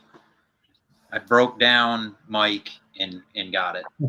Yes, great record. I broke down it. This is totally a placeholder. This is the original Orange label. The Orange label. No, this is a Get Back. This is cheap. This is cheap. Okay. This is a total placeholder, but I finally got it on vinyl. What did you think of it did you spin it yet? Yeah, it's fine. The Get Backs were fine. I mean, it's just I really want the OG with the bells and the whistles and the booklet and the whole. Yeah, it's the whole hunt for the. But they're the same pressings as the whatchamajiggy box, right? I'm not sure. It's Bernie Grumman. I have some of them. This is the Vinyl Me Please box. Oh yeah. Well, this is the Get Back from Italy. Right. I don't know. I call them official boots or whatever. A friend of mine in Santa Rosa, he has all the original ESPs. He collected. I've got a ton of them, but it's just one that it's eluded me forever. I got this original. Oh, nice. Yeah. What's the catalog number on that? Oh, 18. Okay. 18. Yeah. This was that last Carolina Soul auction. Cool. This I got for $28. Mm-hmm. Right? Yeah, some slipped through the cracks still on Carolina Soul. Not many, but some. And then I think we were talking about, or I saw on the. Hey, Dom. I think I saw. Hey there. Dom, I think your gain's up a little high. That makes sense. How's that? Mike, I think I saw that you guys were promoting women in jazz, right? That should be better. Stream? Yeah. I mean, it's Women's History Month, so. Right. So for me, this is my number one. Okay. June Tice is my number one. There's something about her I absolutely adore. This is a great freaking record that Modern Harmonic did. It's all the stuff that she appeared on Summer. Like, it's just that features her singing. Now I can see. Oh my God, the screen was really low. Hey, Nicole. Hi. Hey. Oh, who let Mazzy up? Now the stream's gonna go to hell. Anything. Dave, was that the original Brother Ah that you showed? Pablo Picasso wasn't out there. Dave, please take your time and show this stuff, or Mazzy will ruin the stream. Right. Well, this Mazzy would like this. I mean, this is Rand Blake with Gene Lee. Okay. And this is a phenomenally gorgeous LP. Dom can attest. Yeah, I just those played. Are my two favorite. I played Conspiracy this afternoon. Different record, but one I've been looking for forever. Cool. You want to trade me that Brother Ah for it? Let's do it. You trade the Brother Ah? Well, that's not an original. That's what I was asking. Okay. Forget it. Deal's off. Yeah, I'm not gonna hurt you like that, Don. But I do have a record for you. Oh. Ghost Trees? I'll have the new Ghost Trees double LP for you to put on air on your Wednesday show. Sweet. Yes, I do radio every Wednesday, for those that don't know. Yeah. Wednesday, how do I get a hold of your connection? Yeah, it's well, I have a link tree with all of the things, of course. I can put that in the chat if anyone's interested. Was it's on community 5 radio PM station. on Wednesday? Yeah, Eastern time. Yeah, I've been doing it for 10 years now. I'm about to hit episode 400 actually. Wow. Dom, how far does it reach in New York? I mean, do you hit Syracuse, or is it just basically the Finger Lakes right there? It's the Finger Lakes region. Yeah, we go about a radius of 30 or 40 miles. Okay. So not bad. Yeah. It's cool. Yeah. Yeah, Watkins Glen and. Oh man, yeah. I've been there. It's pretty cool. Yeah, it's a beautiful place. I think the best thing in the vinyl community the last decade now is the asset archives that Dom has organized and started this series. Not jazz though. Yeah. No. Mazzy, I like how he's doing it where he wants one video per record. Like, you remember how we did the Blue Note project? Right. Because you contributed quite a bit to that. Yeah, I recorded my second one today, but it has an extra. It'll be able to come up, but it has an extra record because I looked at the back. You know where they have the guys saying these are the 10 of my favorite in the book, and these are my 10 favorite out of the book. So I did a second record that relates to the first record that's in the book. So I compromised, Dom. I just ordered the book because I never had the book. Yeah, really? I didn't realize that guy died. I didn't know he's dead. Yeah, Lundborg, he died 6-7 years ago. Yeah. Is anyone going to take on and continue this series, or? I don't know. I mean, it's a book that's been around. I mean, I started this thread, but I didn't really think anyone would care because I felt like it's already being discussed in some ways. I just felt like it'd be cool to sort of tie in the book, and I think it's always a nice way to make a short video, 7-minute video, whatever. Vinyl Richie just posted a second one too. So. Dom, I'll do one tomorrow morning. I haven't had any inspiration to do videos. If you had Are there any jazz related ones in that? Anything like a Sun Rod type of thing, or? No, I mean there's. Well, yeah, there's I'll be doing one like that tomorrow. There's a few avant-garde sort of things that sort of hit both areas a little bit. The Gravity Adjusters band is one I can think of. There's jazz like influence things. I wouldn't say jazz records per se. These guys were definitely more of a. This is in the book, right? Rock side thing. It is. Yeah, I think it is. Or they don't actually put that one in, but they put like the other ones in. So same. Well, I was going to do this one. Yeah, it counts. I thought I saw it in there. We'll count it. I think it was on the list on Discogs that Alex like said. There's rules. Oh, of course there's. No rules. John so wants wait, hold on. So if anybody's I told interested you in so. checking this out, We'll be doing videos. Go to Dom's channel, and this is a series you're doing there. Yeah, I tried posting my link tree, by the way, but it got blocked. Oh, do you want to put it in the private chat? Are you able to post in the private chat? It's not. Oh, private chat. Yeah, let me use that. But yeah, the Asset Archives is a book that's focused on private press records from the 60s, 70s, and 80s. It mainly sort of sits in the psychedelic range, but it definitely hits on folk, garage, outsider music, real people music, as they call it, avant-garde, experimental. But it's all weird Christian records. Christian records, yeah. It's fascinating. I think you pick that up, and all of a sudden you just start getting sucked into reading about God knows what. I mean, there's truly bizarre music in that. Yeah, but there's some major label stuff too. Yeah, definitely. I mean, definitely. It turns out both the ones that I picked are major label things, but whatever. Well, the Skip Spence record is one of my favorite records, period. Yeah. So it was a good pick. I was actually surprised that was in there because it doesn't seem like it's that rare for record. Oh no, it is. It's very rare. Yeah. It goes for like $500 or $600 now. Yeah, but I mean, I'll show it. I got it here.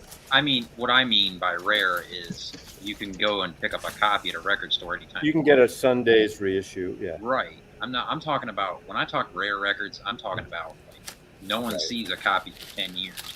Right. Oh. Yeah, that's like a $500 plus record now. It's worth it to me, but I didn't. Luckily I got it a while ago, so. So I want to apologize. I hope Mike and Chris don't hate me now because of my my mocking, even though I don't totally mock of the Pablo series. So I hope. What about me? I hate. Mazzy, I'm not Chris, okay? I hate you.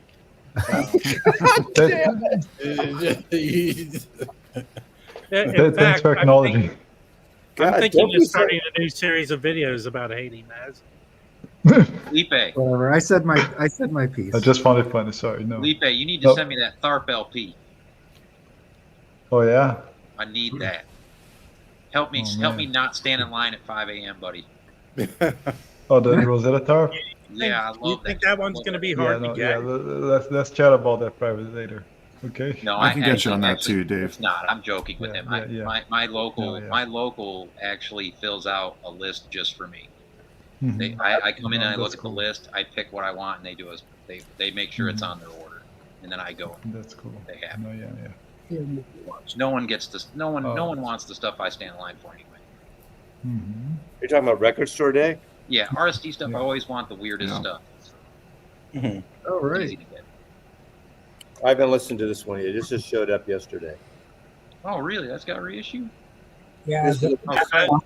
Mono. We're gonna cut a mono because they're doing the OJC stereo, but this is a mono. My original's in stereo. Yeah. This is one of my shill records from the week. My best ever dollar bin find. It's called the Mazzy Gravy Train. Dom knows, he's worked in record stores and stuff. There was a time when you can get a lot of promo stuff, Don't try and drag Dom down. Yeah. Down in the murk and the muck with Mazzy. I sold all that stuff. I mean, I sold a lot of that stuff. Yeah. When I needed money. And we all did. We all kind of went through it. Yeah. Oh yeah, I sold a crate of grunge records for $300, and now every single one of them's worth $300 a piece. Right.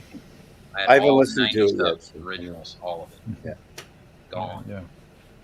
Mike, did you have anything you wanted to show? Okay. Two records that were released last Friday, not this one. Just want to share them with you guys, and I recommend those. I like them. First one, Free Dancing. It's a trio: Carlos Nino, Idris Akamur, and Nate Mercero. Oh yeah. I mean, it's really respectable. It's on the Dutch label called New Dawn. I think you can still find those on Dusty Groove or Bandcamp, maybe. It is beautiful. I mean, it's a typical. If you got a Carlos Nino record, you know what to expect in a sense, the type of sound, how it is. But the horns here with the Idris, they go a little bit more out there. It's more intense in a sense, but still very spacious, very big sounding, very relaxing, even though the horns are a little intense sometimes. But really good record came out last Friday, Free Dancing. Felipe, do you have any of the Idris Akamor and the Pyramids records? I do not. You need to check those out. They're phenomenal. Yes. They just got a reissue about a year or so ago. Yeah, the box set. You can get the box set. It was really very reasonable for like 4 records. I think it was like $60 or something. I have it over here. Really? Highly recommended. I think you would dig it. Because at my local store here, the owner he bought for himself an original Pyramid at the New York record show last year. At the WFMU. Yes, that was kick-ass, and he got it for a good price. Yeah. Excellent. This year. Yeah. Oh yes. Yeah. Mm-hmm. Thanks for showing that. This is 4 records. I'm pretty sure. I bet it's. Well, I mean, it was $60-$70. I don't think it's gone up in value or anything. I think they made a lot of them. So. Yeah, I think it's available. It's Strut. Yeah, I think they started releasing them individually too. They did. Yeah, that sounds right. Sounds right, Mike. I mean, these were issued previously by a different reissued previously by a different label. I can't remember who it was, but and the originals aren't actually insane from what I remember. Yeah, they can get up around 300. Oh, I thought they were in the $100 range, but maybe some of them more than others. 50. Maybe that's pre-2021 price. Yeah. Nice. This whole inflation business. Yeah, and that's fourth record here. Oh yeah, live KQED. I think this might be first time release. I think. Yeah, I would love to hear that one. That's my hood. KQD was KQD, Bay Area, yeah. They did those early Pink Floyd videos. They're on the early, like 1969, 70. That great footage of them in the studio at KQED. Yeah, bonus. Yeah, that first time on vinyl, live KQED. You know, of course, I've saved this. The jazz connection. You guys know, God, what's his name? Gleason. Jackie Gleason? No, the guy that co-started Rolling Stone. Ralph J. Gleason. Ralph J. Gleason started Rolling Stone, was a chronicle jazz and music writer, had a show on KQED where he had like John Coltrane, all these great jazz things. You can see him on YouTube. Great stuff from like the early 60s. Really cool footage. Yeah. Yeah, it is free jazz. I would say more spiritual, funky. Yeah. It's not. It's more on the spiritual, funky side. I'd say, right? With some African elements. Yeah, it's not Skronk Town. It's not skronky craziness. So. No, it's got a lot of groove. It just has a lot of groove. Is it like Black Saint, like that kind of stuff? Yeah, I'd say more like a Black Saint. Yeah, there's some. I mean, the box sets. I mean, I'm looking so at here's it. my second that I picked last Friday. Was actually released last Friday. It's a record called Gratitude by Cassie Kenosis Seed. You guys know this record? Oh, that international anthem? Yes. I haven't seen that one yet. It's amazing. Yeah. That's the newest one.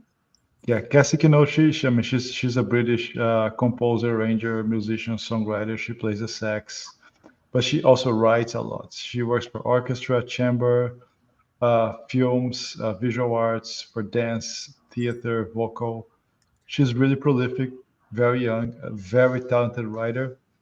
This is a really nice spiritual jazz kind of orchestral, bigger sounding. They have two editions. This is the smoke orange version. Looks pretty good. Cool. Yeah, the record sounds amazing. I mean, no sound issues here, but it's a beautiful sound. Very open, orchestral, but not very. Just like as a nice background, great sax work here. Great sax. So, yes, Matt. Someone already made a sex joke. And sax. Okay.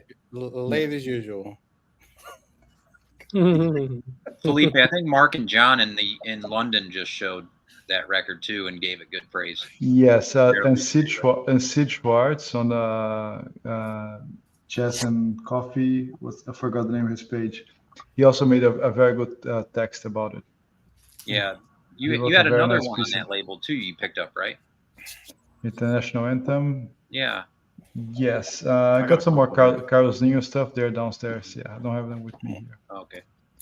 Yeah. And there's also coming the Braja one. I haven't received it yet. The new Braja. Oh. Yes. Where is he out of? He's out of somewhere in Europe, right?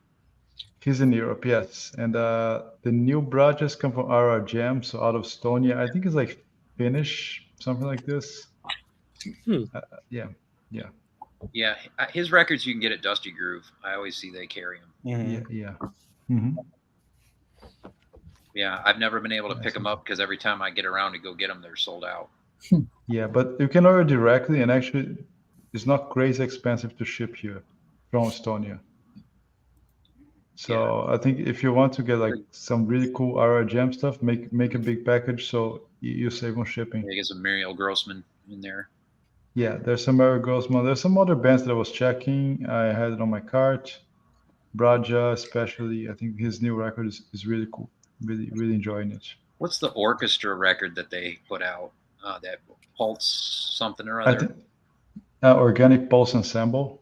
Yeah, that's a good also record. really good. That's Everything those guys. One-man group, right? Yes, well, everything those guys put out on Bandcamp sells out, and it goes for crazy. Yeah. On RR Jams, I also recommend the Soft Power, which is I'm waiting for it to arrive. The Soft Power record is really good on RR Jams. It has like the cover, they make like old school style. So they use recycle record covers, they just flip them backwards. And if you look at inside, you can see the cover of the old record. Do they draw the covers like Sun Ra? Yeah, some of them, yeah, but it's most like just a print over it. So it looks very raw and natural. It's pretty cool. Wow. And if you open, you can see the old record inside there. It's totally random. That's cool. Nice. Yeah. This is another shill record. I was surprised. I really enjoyed this. Dalai Lama. Kraft putting out for Record Store Day. It has some loops and some spoken word of him, but there's beautiful music. Anushka Shankar's on it doing some sitar, but it's very kind of. Pardon me? He plays saxophone? Yeah. Does he show it? Is there a gatefold where he shows what's underneath that robe? That's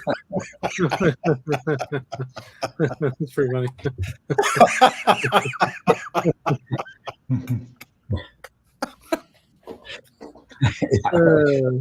I'm going to hell. Forget it. The stream is coming down. So wait, they're putting that out as a record store day? Yeah. It never came out on vinyl before. It is coming out of record. It's actually really beautiful. I prefer his 80s stuff, what was it out before on 8-track? This is the first pressings on Scrolls. I've seen him speak. I've become the Rodney Dangerfield. This is duet with George Michael. I get no respect. It's okay. Yeah. I know I set myself up for this, whatever. Pardon me? Is this duet with George Michael on there? It's actually a really beautiful record. It could almost get too new agey, but it doesn't. It's actually beautiful music. Is there any tabla on it, Massey? No. Any percussion? Yeah, there's a beautiful percussion. All right, but there's electronic loops and synthesizers, programmers. This one guy. Well, Mazzy, your train's coming. Hear it? I live right next to the Berkeley Amtrak station. It's I thought it was my train. Program synthesizer, bass, vocals, upright bass, flutes, saxophones. Shut up, you fuckers! That was awesome. Yeah. Oh man, that's great. Yeah. Hey, Mazzy, did he take that album cover of that photo place at the mall? What is it called? Well, if you have to ask questions about your own joke, Rob, it doesn't work. Felipe, do you have another record to show? Felipe, do you have another record to show? I can't hear Mike and Rob. Can you guys hear me? I can hear you. Yeah. Okay. We just don't want to hear you. Unfortunately. It's everyone being honest. After everybody's showing these like cool avant-garde records, I have like a Miles Davis record. Let's see a Pablo record, Mike. Can I show one thing? It's going to be quick. It's not actually. It's not a record. This is I got this. Cool. That's a great book. This is the third. This is the third volume. I have the whole, the whole series. Those speakers are too close together. Yes, way too close together. Depends on where the chair is to make the triangle. Yeah. This is a great series, and these clubs in Japan, they're sort of like a dying breed because the owners are too old, are older, and no one's there to take them over. But what's funny is, that while they're closing in Japan, there's sort of there are a number of them opening up, like I cannot hear most people in the United States. Like there's weird, one that, I can hear and I'll most put people. the link. There's one called All Blues NYC that's just opened up not far from where I work, and I haven't gone there yet. I'll probably go there next week. But it's just you go there, you listen, and they have a nice drink menu. And you know, so these It's clubs like Japanese whiskey bars. they have a great whiskey. Some of them are whiskey, some of them, you know, alcohol, and some of them are coffee places also. Right. So, but you know, these are, you know, there's a sort of a, you know, these clubs are now opening up in the United States, while in Japan, where they started, they're a dying breed. So I just wanted to show that, and I'll put the link in the chat for the one in the city. Looks beautiful. Hey, Mazzy, you want to see a Sun Ra record with some scribbles on it? Are you going to set up and jump on me right now, Dave? No, hold on, Felipe. You want to see a Sun Ra record with some scribbles on it? Here you go. What are you going to ask me? What is that? You wanted to see a Sun Ra record with some scribbles on it. Well, here is one. Oh, yeah. I love it. Do you have that Sun Ra book with all the covers, the art book? I have that here, Mazzy. That's the awesome. Verizon. It's so fucking good, right? Record. Yeah. This is autographed by Sun Ra on both labels. Wow. Nice. Cool. It belonged to this Chris Whitson collection that Dylan at Noble Records got, and he had a stack of the Sun Ra's that were autographed because the kid interviewed Sun Ra in the late 80s, early 90s. And I got that. I traded for that. I traded a Weldon Irvine for that. Nice. Cool. Hey guys, I gotta get out of here, but I did want to show a couple records before I left. I'm gonna spare this panel my new Frank Sinatra records. I'll wait for another time, but they are very cool. Let's see them. I like Sinatra. All right, well they're kind of okay. I'll do that. Show Frank. Come on. What about the Dexter? We got to do Dexter before Marco goes. I mean, they're better than the Pablo shit. So show us Sinatra record. What's wrong with Pablo? I'm gonna blame Chris, Maggie if cool. I have violent diarrhea from that. All right, what are these? Wow. What these are V-disc recordings. If you're unfamiliar with V-disc, that's it's the U.S. military made a record label called Victory Disc during World War II, and these are 16 and 78 records that they would send all, where all the troops were, so that they could listen to radio programs. There were specific recordings that were made for V-disc. And what's interesting here is that in 1942 to 1944, there was a musician strike. So all union musicians, which were basically all studio musicians back then, were unable to record any commercial music at all. There was one exception, and that's if you recorded for V-disc. So Frank, this is really, really Frank. We're talking like 40, like 43, 44, 45. So this is before he put out his first record. He was just doing 78s for Columbia. But him and Axel Stordahl and some other arrangers, but mainly Axel Stordahl, who was kind of his main arranger conductor guy at Columbia for many years before he left for Capitol. But anyway, so they got together and they recorded a ton of stuff for V-disc, and it's all done at the Columbia studio. And it's really well done, fantastic early Frank stuff. I like this better than a lot of stuff that came afterwards for Columbia. And what's kind of is in between the songs, he also speaks to the troops and says, like, thanking them and saying that like everyone back home like has your support, and giving like little kind of like blips like that. So anyway, so I had one of them and I gave it I got it for like nothing, like a few bucks. I gave it a listen, and it's from the early 50s. So, the sound is what the sound is. I'm sorry, the 40s, the early 40s. But it did sound very good. So I picked up there too, and I've been listening to them, and they do all standards, but they're just wonderful. So, I'm almost a Frank Sinatra completist. So these were kind of really fun for me to get. And anyway, so these were cool. Wow. That's a great story, Mike. That's interesting that there was a strike during the entire war. 42 to 44. That's basically, yes. If anybody knows, but I think specifically they were talking about the, money basically. Recording, yes. Because radio came out and people were, the argument was that you wouldn't have to go out to clubs to see these artists anymore, that people could take a recording and put it on the radio, and and the artist wouldn't be able to make as much money as they, something like that. So it lasted for 2 years. Wow. Kind of like now with actors and AI, actually. It's very so, hey, Mike, you mentioned that they were for the military. Yes, you know the Taiwanese pressings that you find sometimes like this? Oh, yeah, I've seen those before. With the vinyl. Are they colored? Yeah. These were made for the military when they were stationed in that area. Oh, right. Okay. Yeah. Yeah, that's something I didn't know for a while. And I was like, oh, why are these weird pressings? Those are different than orange vinyl.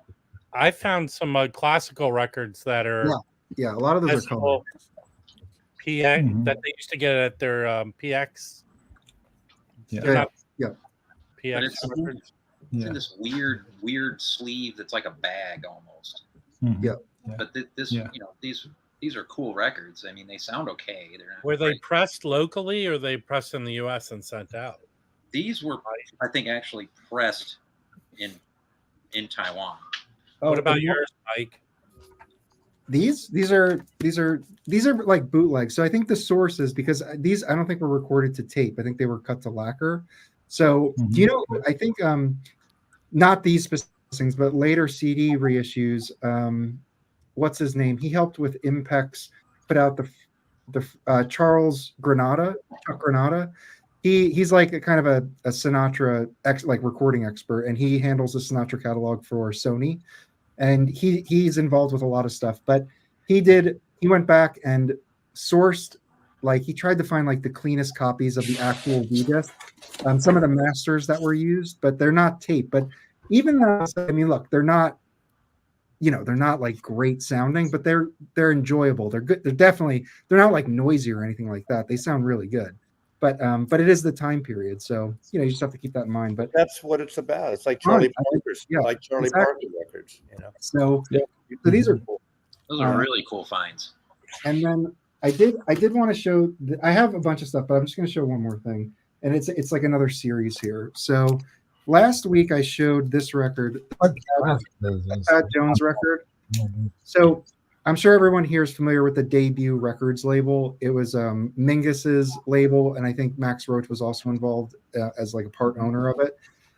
Debut Records, some of them were pressed on styrene, so I don't think they all sound that good, and I think their originals are hard to find and pricey because they're rare. But Fantasy bought the catalog, and in '62 they reissued a bunch of them. They gave them new covers. So I went through all of them, and I picked my top 4, and I think these are absolutely killer records. And yeah, I mean, I guess you could call them hard bop or whatever, but I feel like that does not. It doesn't. What's wrong with hard bop? It's just I feel like it doesn't do justice to just be like, oh, these are hard bop records, because what Mingus is doing he's on bass on all of these, and some tracks are more traditional, but like on his record. So I got this one. This is Chaz, and this is, if you're familiar with this record. Yeah. So this is the 62 reissue, and all these they hired Bert Goldblatt, who does cover design for like Bethlehem and a lot of other labels. He has I don't know if he's a photographer, designer, or exactly like what he does, but he did the covers here. So and see, it's the Debut series, and these are mono, and they're all in the red Fantasy vinyl. So Mike, I've had that record, and I got there's a twofer that Van Gelder remastered that sounds way better than that record. If this people one? Yes, you can get. Let me go grab the twofer. Okay. Let me tell you about this one specifically. So this one, it's kind of like it's one night, but there's like 2 sessions. One session is just one song, and it's called Percussion Discussion, and it's just Charles Mingus and Max Roach. So drums and bass, and Mingus starts and he bows his bass a couple times on this, and it's just so different. For this to be recorded in 55, I said this last time with the Thad Jones, but like what like the jazz record labels in 55 were putting out, and then what Mingus was putting out here, it was just so different. And it's not like so different in the sense that like it's genre shifting, but you can hear the Monk influence for sure. You could hear Mingus's different kind of angular style. There's I think this one has the vibraphonist. Who's on this? Oh, Mal Waldron's on this. Not Cal Jader. No, it's not Cal Jader. But this is Fantasy, that's why. This is highly recommend this. And I feel like Debut, at least on in my circle, nobody really talks about Debut too much. So I just wanted to kind of make a point of people should definitely check those records out. They're awesome. So here, Mike. So there's two different albums from the same night for the same recordings. So this twofer is mastered by Rudy Van Gelder, and it has Chaz, and the other album is Mingus Quartet plus Max Roach. Okay. And they were both recorded at those live shows at the show the cover again. So this one, and you can probably get this from $10 to $25. Okay, it's outstanding. Cool. It really does. I've sold a couple of them, but this really does sound good. Van Gelder did these twofers like the first year they were issued. Okay, 2 years, but this is outstanding, and it does sound better because I've had that copy, not the red vinyl, black vinyl with that cover, but this sounds better. Okay, good to know. And I just want to show, so of that series, I know I was kind of jumping around, but the first, so when Fantasy reissued them, they gave them the 6000 series. So this is 6001, and it's the debut series. This is the Miles Davis. Like what Miles was doing in 55 and what he's doing on this. I mean, again, it's not like earth-shattering different, but it is different. It's definitely more edgy. There's a vibraphonist on this, Teddy Charles, who sets like a total like subdued kind of style, but then Mingus's bass like brings that angular kind of edge to it, and then you have Miles's horn like mute on it. It is a wonderful Miles. It's really I rarely see that record around, and it's this is the OG. It's if you're okay. This is yellow. I never see that other cover. I could have bought that for $100, but so all of the debuts they gave them new covers. The reason why I went with these is because these were 62, and I would imagine they're from a good source. And I got the Thad Jones one. I thought it sounded great, like no issue with it. So I went and then I picked up these other ones. I also picked so this is 6001, which is this Miles. This is 6002, which is this Mingus at the Cafe Bohemia. Then they have Jazz at Massey Hall, which I never had in my collection. I thought this would be a good opportunity to grab a good copy. This is 6003, and obviously it's that record there, which is very famous.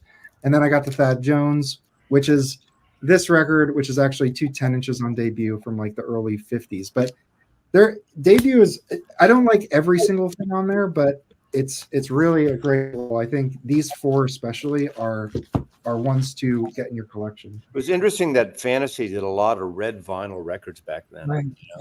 Yeah. They also reissued those as stereo, but there's no way the stereo has the blue vinyl, so you want to avoid those. Get the monos. Yeah. And Mike, before you leave, talk about that record behind you. This one? Yeah. Twio? Yeah.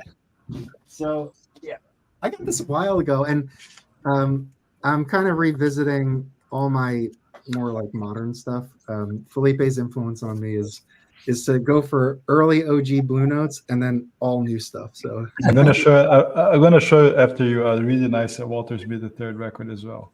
Okay, I do have to run after this, unfortunately. But, what about record of the week, Mike? All right, let me just show this really quick. You can come back later and we can do it. This is Twio, and this is literally like a play on the word trio. They're just having fun. That's here. a great record, yeah. And it's Walter Smith III with Harish Ragnhaven and Eric Harland. Special guests Joshua Redman and Christian McBride. They're doing Monk. They're doing a bunch of standards on here. They do a Gigi Grice song on here. Walter Smith has a song, and yeah, I mean, anyway, so I've been revisiting this, and it's cool, but it's a hard one to get now. I think it's all sold out. So it is. I think I got that when it first came out. I mean, I've been following him since I guess he first started recording. He's one of those musicians out of Houston. Him, Jason Moran, Kendrick Scott, they're all from Houston. Just great musicians. So I mean, I don't know what the music said something about music education coming out of Houston. That all these guys around the same age, came out of Houston, and they're contributing. But yeah, he has actually his Instagram. He doesn't do a lot of stuff on his Instagram, but when he does, it's actually pretty funny stuff. He's got a really good sense of humor. Wow. Yeah. What does the vinyl look like on that one, Mike? Is it black or is it? No, it's the cup. It's this tricolored. Ooh. Oh wow. It's interesting. Yeah. Yeah, this honestly, this was the last one. I didn't care if it was. Well, it colored. matches the cover, No. Yeah. Yeah, cool. That's right. which is cool. But yeah, this was. I mean, yeah, I mean, I picked it up, but it was years. I think it was a few years after it was actually put out. And I think Mike, you may have mentioned it or something. I went and sampled it. Yeah. Great record. He has another group. It's called In Common, and they've done I think 3 albums. I know one of them Joel Ross plays on it. Then the people in the group vary except for Walter and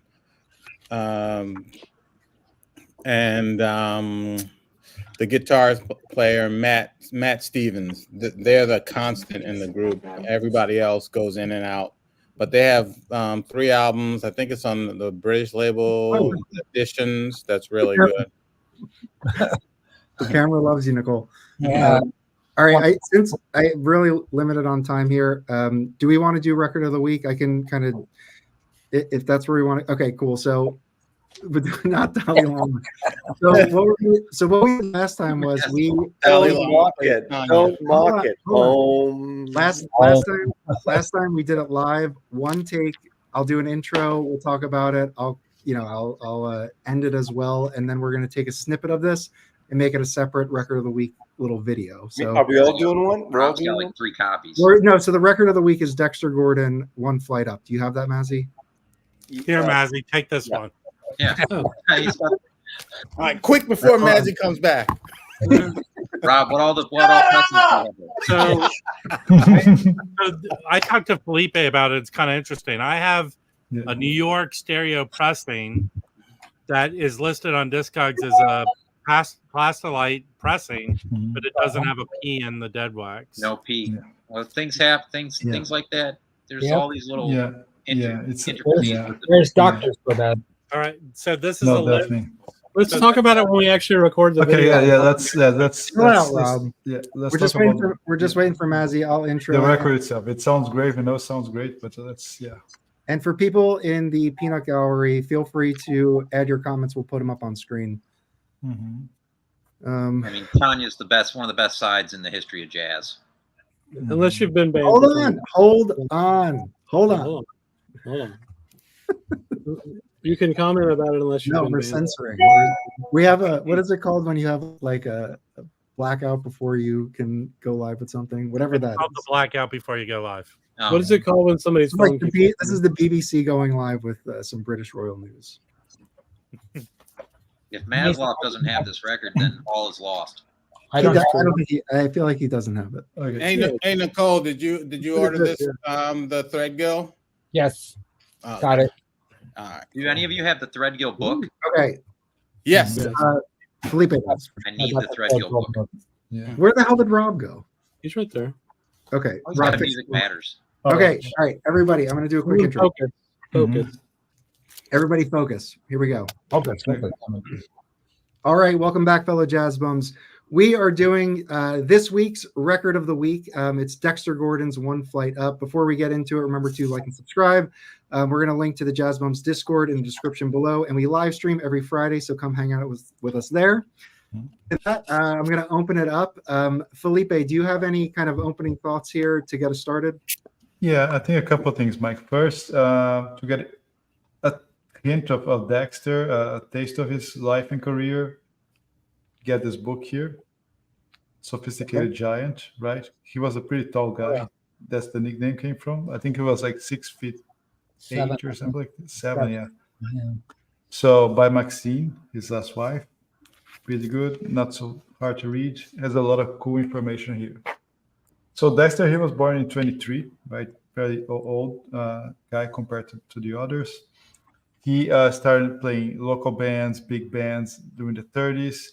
Then he gets his first recording in 45 for Savoy. He records for Dial, some other labels.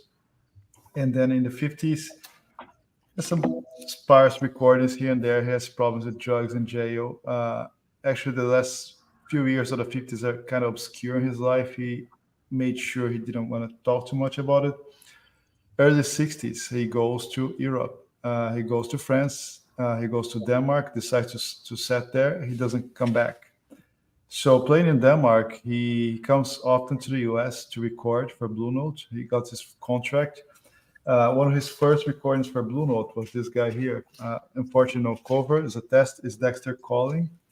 Dexter Gordon was a big influence on Coltrane. Coltrane used to walk around with his record and play it. And when the first times he met Dexter, Dexter gave him his mouthpiece. And legend says that Coltrane's sound kind of changed after he got Dexter's mouthpiece. Dexter had this famous, like, large, beautiful sound, right? So when he's in Europe, he records his first 2 records for Blue Note, Doing All Right and Swinging Affair. They're fairly happy records, reflects his mood. He's still battling with drugs. Felipe, can you show those again really quick? Yes. Swinging Affair, 4133. Right? Yep. That's a Blue Label. I have the Music Matters too. And that's Doing All Right. Okay, cool. 4077. And then he records 2 records while living in France. Living in Denmark, but he goes to France to record them. The first one was a record made in 63. It's called Our Man in Paris, of course. And he recorded with a trio with Bud Powell, Pierre Michelot, and Kenny Clark. Those guys were the trio. They were the fixed attraction at the Blue Note in Paris. By the time they recorded this, the reason why there's so only standards here, Bud Powell was starting his recovery, and he was still a little malfunctioning, as people say. So he couldn't, he was not in the best shape for learning new stuff. So that's why they went for standards most in this record. And this is considered to be one of his most beloved records, right? That was in 63. Next, he's back in Denmark. Just like Sahib Shihab, he had a really nice session in February 64 with the Danish Radio Orchestra, kind of the same setup. And then in June of 64, he finally records One Flight Up. One Flight Up, he requested Blue Note to record with the band he was playing with those days, especially the Montmartre. Donald Byrd, Kenny Drew, Niels Henning Ørsted, Peterson, and Art Taylor.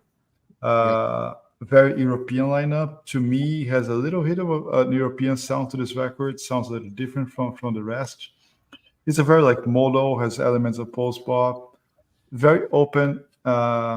He gives plenty of space to other players. I'd say that even Donald Byrd kind of steals the show on this record, in a sense. A couple of funny facts. So NHOP was starting to just playing in clubs. Then he started getting his first big gigs. He got the Dexter Gordon. In 64, when Bill Evans went to Europe first time, he was touring those countries. His fixed trio was not moving with him. And HOP was the big festival. First big festival he played was with Bill Evans. 2 interesting facts about Men in Paris and One Flight Up. This record was recorded in Paris. They made a copy and sent to the US. So the original tape of this record was kept in France. What Blue Note did was a transfer tape from this one. Oh, wow. But Flight Up, the same thing. But actually, for the initial release, they used the copy tape. But I actually, I checked with Joe today. He said that what they use for Music Matters and the Tone Poe is the actual original, at least for One Flight Up. I haven't checked for the Music Matters One Man in Paris, which I believe must be similar case. But originally, the Blue Note stuff, yeah. And just to go on you're talking about deep groove P, no P. There was some interesting discussion, especially at this period. Just like Blue Train, One Flight Up is kind of hard record to date properly. about deep groove, P here, one label this, side A, side B. Let's remember those, especially Plastilite and whatever plant they were using, people are not very careful about those things. Plus, they were in a rush, and plates are just coming in and out. People are just putting in the pressings. They were just doing them. So sometimes saying, oh, very first pressing, there was a deep groove. The next one, even with the exact same thing, no deep groove is a second or repress. That is not correct. They're all just considered to be original blue notes. That's the idea. Okay. And let's go over the record. I think it was a nice story. Yeah. Fast, dude. Yeah. Yeah.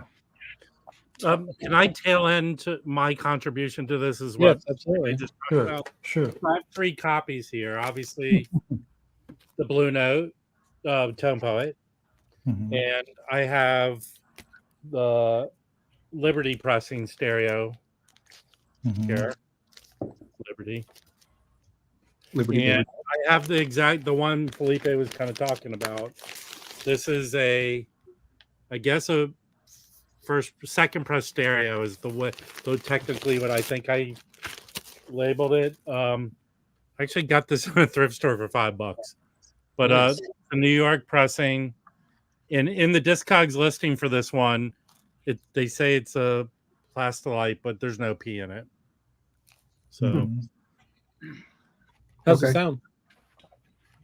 So here's the funny thing, that when people started, was this one of the original Tone Poets, or at least it came out in 2019, right? That is not. I think it's like the second batch of Tone Poets. So it was when I started coming into this, and when I found this copy at the thrift store, I had already had this. So it was the first chance I had to do a comparison of a Van Gelder to the Kevin Gray Tone Poet. And what I determined is they're 2 totally different listening experiences, sort of like mono and stereo. But the Van Gelder, this one is kind of hot. It jumps off the vinyl. It's loud. It's in your face. It just is. It pops. This is more smooth.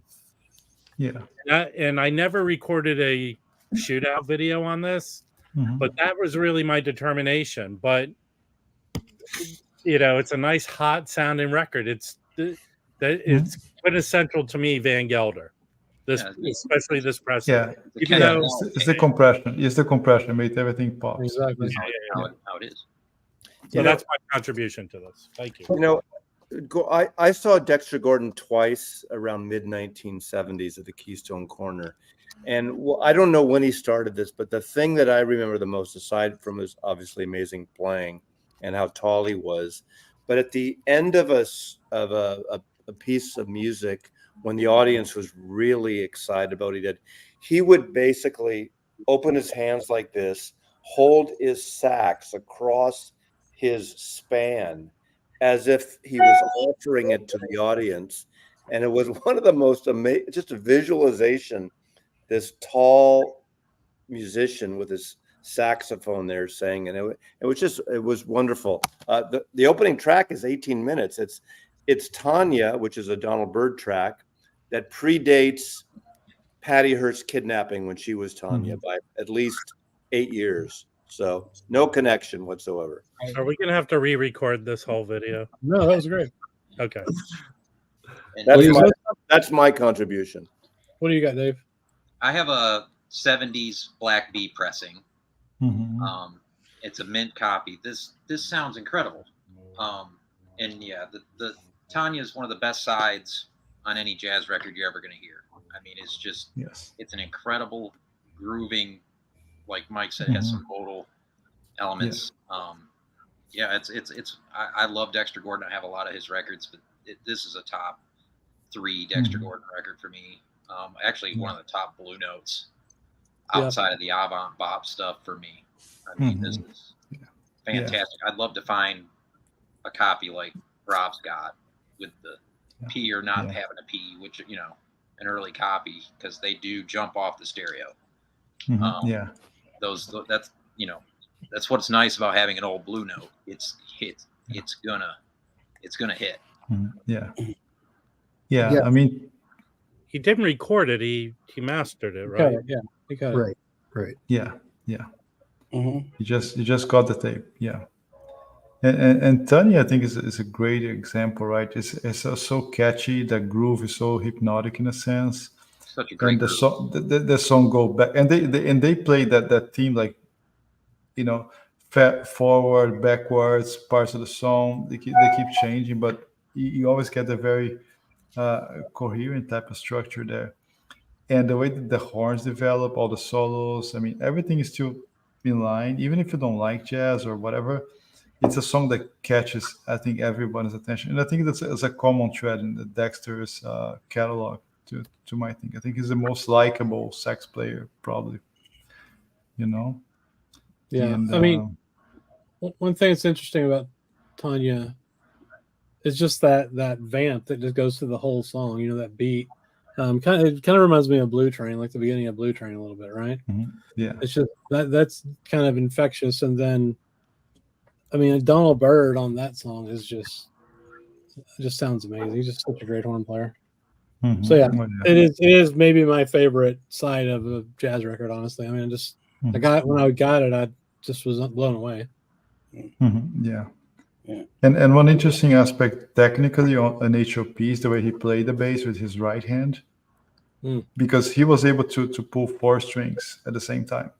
So in terms of adding richness, tone, and different, notes on the same chord compared to others, just like João Gilberto played the guitar and they were discussing the video, he could do this kind of same thing with the bass. I think that's what makes his playing so fascinating in a sense.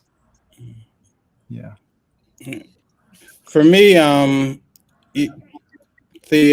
whole the album is like I don't want to say study in contrast, but you take Tanya and Cop in the Haven and contrast that with Darn That Dream. Tanya is a Donald Byrd composition. The Cop in the Haven is Kenny Drew. And, you can tell that that's not Dexter. That's not a Dexter influenced tune. And you listen to the way Art Taylor is playing the drums on those 2 tunes. And then when you go to Darn That Dream, they seem to all fall in line with a Dexter mood. Dexter is, and on the first 2 tunes is his playing is in contrast to Art Taylor and Donald Byrd especially, but on Darn That Dream they all sort of come back and we're playing a Dexter. We're in a Dexter mood, a total Dexter mood, and that's the one thing that stands out to me. It's not my favorite Dexter on Blue Note, but it's probably the best Dexter on Blue Note. Yeah.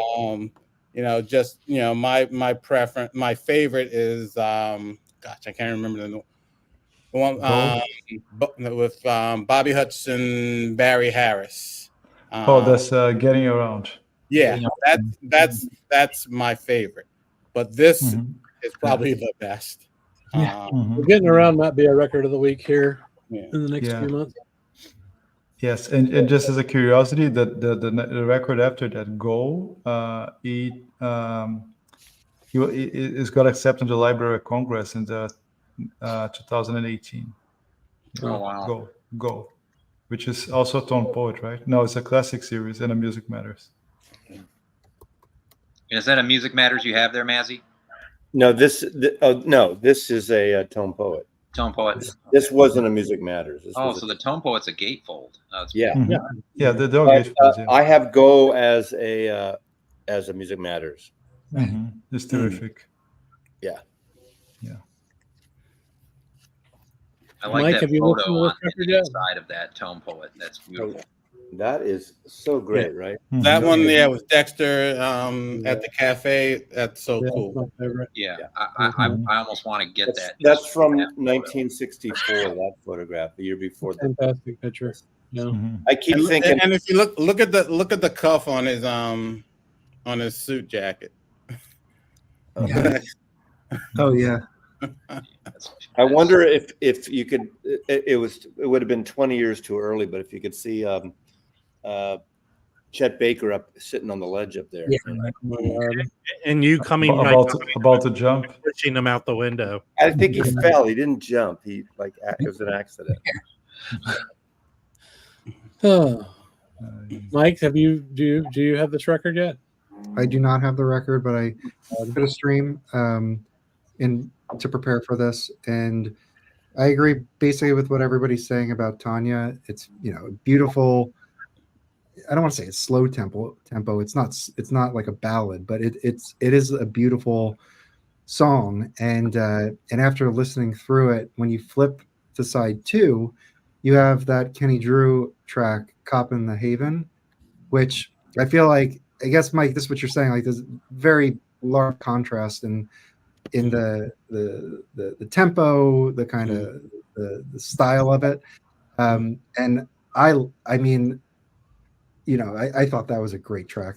That may have been my favorite track on the record. But I mean, I know Tanya is like epic, so it's hard to kind of rank these, but I really enjoyed that one. So it's like a Grateful Dead track. Yeah. I remember, gosh, and I know Dave will remember this, back when they were doing that all the videos on Blue Note. I think Sherv did a video on this, and he talked about Tanya, and he talked about it as being, I think he might have said sexual, but then later he said, he corrected it in the comments and said it's very sensual.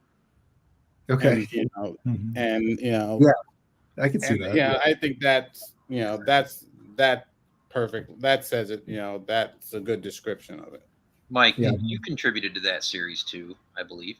Yeah, I did the Blakey Freedom Rider. That's right. Yeah, that was a great. I hate that Rob, when he left, he took all his videos down. Mine are still up there. I was like in Horace Parlin hell, but that's not a bad thing to be. I love Horace Parlin records. Of course. I think I did 2 or 3 Horace Parlin videos. He was a big gap for us because the 3 of us had most of the Blue Notes, but we didn't have the Parlin records. Yeah. For people watching, was this the 1500 project or the 4000? No, this is the 8000. The 80. No, there was a gentleman, I forget his name. He was in Maryland, I think. He did the 1500 series project. Yeah, that was later. Yeah, I think I did 5 of them total. They're on my thing still, on my jazz section. But this was the series with it. That's what I was saying early at the beginning of this stream, or the other stream, how this is going, with Dom doing this acid series, the acid thing. Very similar. It's very similar. Obviously, this isn't jazz. This is like indie, psychedelic, independent, whatever you want to call it. But it's really a pleasure when a group of people, of fans, zoom in and take 10 or 15 minutes and just concentrate on one record and showcase it. And we did it. We did them in order. What we're doing here. That's what we're trying to do here. Yeah. Okay. Just for context, for people watching, Dom Seeking a Thread is doing that. What is that called? It's the Acid Archives. So it's the Acid Archives diary, and people like Vinyl Richie and Dom and myself and Alex Motoric, but he's something else now. He's Diamond Marimba. Biting Marimba, whatever he is. But there's and anyone's open to it. These are weird ass records. I realize I probably have 20 records in this entire book. So they're going through that. So if you want to check that out, that's Dom at Seeking a Thread. So you can check out his YouTube and check out those videos. I did, before we get out of here, I wanted to ask Nicole if she had any thoughts on this title. I haven't heard that record in years. I think the first time I bought it was sometime in the 70s. Okay. But then I had to look on my Discogs, and I go, oh my God, I don't have it. Then I looked on my Amazon, and I did purchase it, but I haven't heard it. But I remember the record. The record is just, of all the Dexter Gordon records, it's probably my favorite, just because, it was a good, solid bop record. It's not much to say about it. Yeah, and I feel like it just speaks to his history that he was in Europe recording in Paris, and I love the cover too. You know what I will say about him, with all these photographs of him like in cafes in Paris, he's kind of like the James Bond of jazz, right? Right. I mean, Oh, for sure. Or the metrosexual of the 50s. Well, yeah, it's kind of it's kind of the closest person now is Luther. You know, Luther could play him. You know, Luther. Oh yeah. Idris Elba. Yeah, Chris, right? Isn't he kind of a type? He's like a Dexter Gordon type. He could play Dexter. All right. So, any final thoughts, anyone, before we get out of here? So, if you come to our Discord, we're going to announce the next record of the week. So we'll probably do that tomorrow on Saturday. So if you're not part of the Discord, check out the description below and join that channel, and you'll see what we're going to talk about next week. With that, I wanted to thank everybody for joining and providing their thoughts. And we'll see you guys next week. Thank you. All right. Okay, guys, I do have to take off. That was fun. Oh, we're still live? Yeah, good intro, Felipe. I'm going to go back and make up, and I'll be out in a minute. So. Very cool. I'm out of here. Don't hate me, Mike. Just don't stop hating me, okay? Can you edit Mazzy out of the whole video, please? No, absolutely not. Can you edit yourself out of the video? I'm gonna edit you out of every video on the internet if you don't want yourself. Chris, you sure your modem's not working good? I mean, it looks good now. You haven't shown any records, Rob. I'm showing records. Wait, I don't remember you showing any records tonight. Oh, I did. I did at the beginning. Do you want to see it was very early, Nicole. Do you want to see him again? Yeah, sure. Anyway. I'll take a break. I'll be right back. Can I ask you, Jazz guys? I got this record. I haven't listened to it yet. It's a record store day. I'm getting chilled. But do you know anything about this? Let me see. No. Anthony Hodges?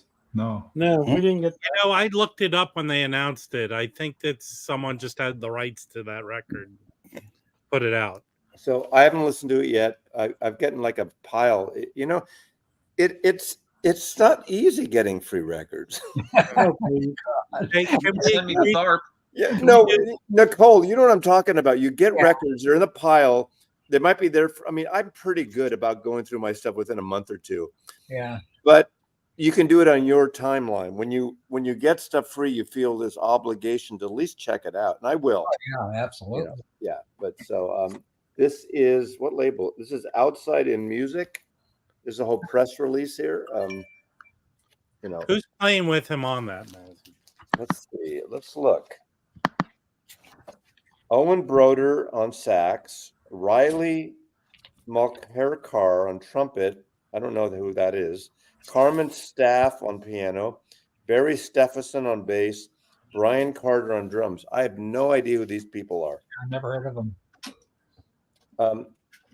But I'm open to stuff. So when was this recorded? Is this anybody know? Nope. You're the only one with the record, Mazzy. You got the press release. Yeah. No. So this is contemporary. Okay, this is this is shit you have to read. I have to read it later. I'm guessing 1956. Owen Broder's a saxophonist. No, this is like a I think this is a new recording. Oh, cool. Yeah, this isn't like 50. This is like wait a second. Well, obviously the company sent it to the right person. Yeah, no shit. Give me send it to the Jazz Bums. We'll actually know what we're talking about. Oh yeah. Until you look, you have to look at it. I'll look at it, but I just got a pile here. You know what? Right now, I just picture Owen Brodner sitting watching the stream, going, You know, I'll listen to it. I will. Hey, Nicole asked to see the records I showed again, so the doctor's in. I got a 72 pressing of this. Cool. That's awesome. Put it in my pile, Rob.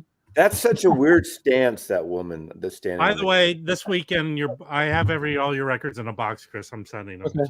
All right. All right. That She's dancing. That's in motion. So Mazzy will think this is funny.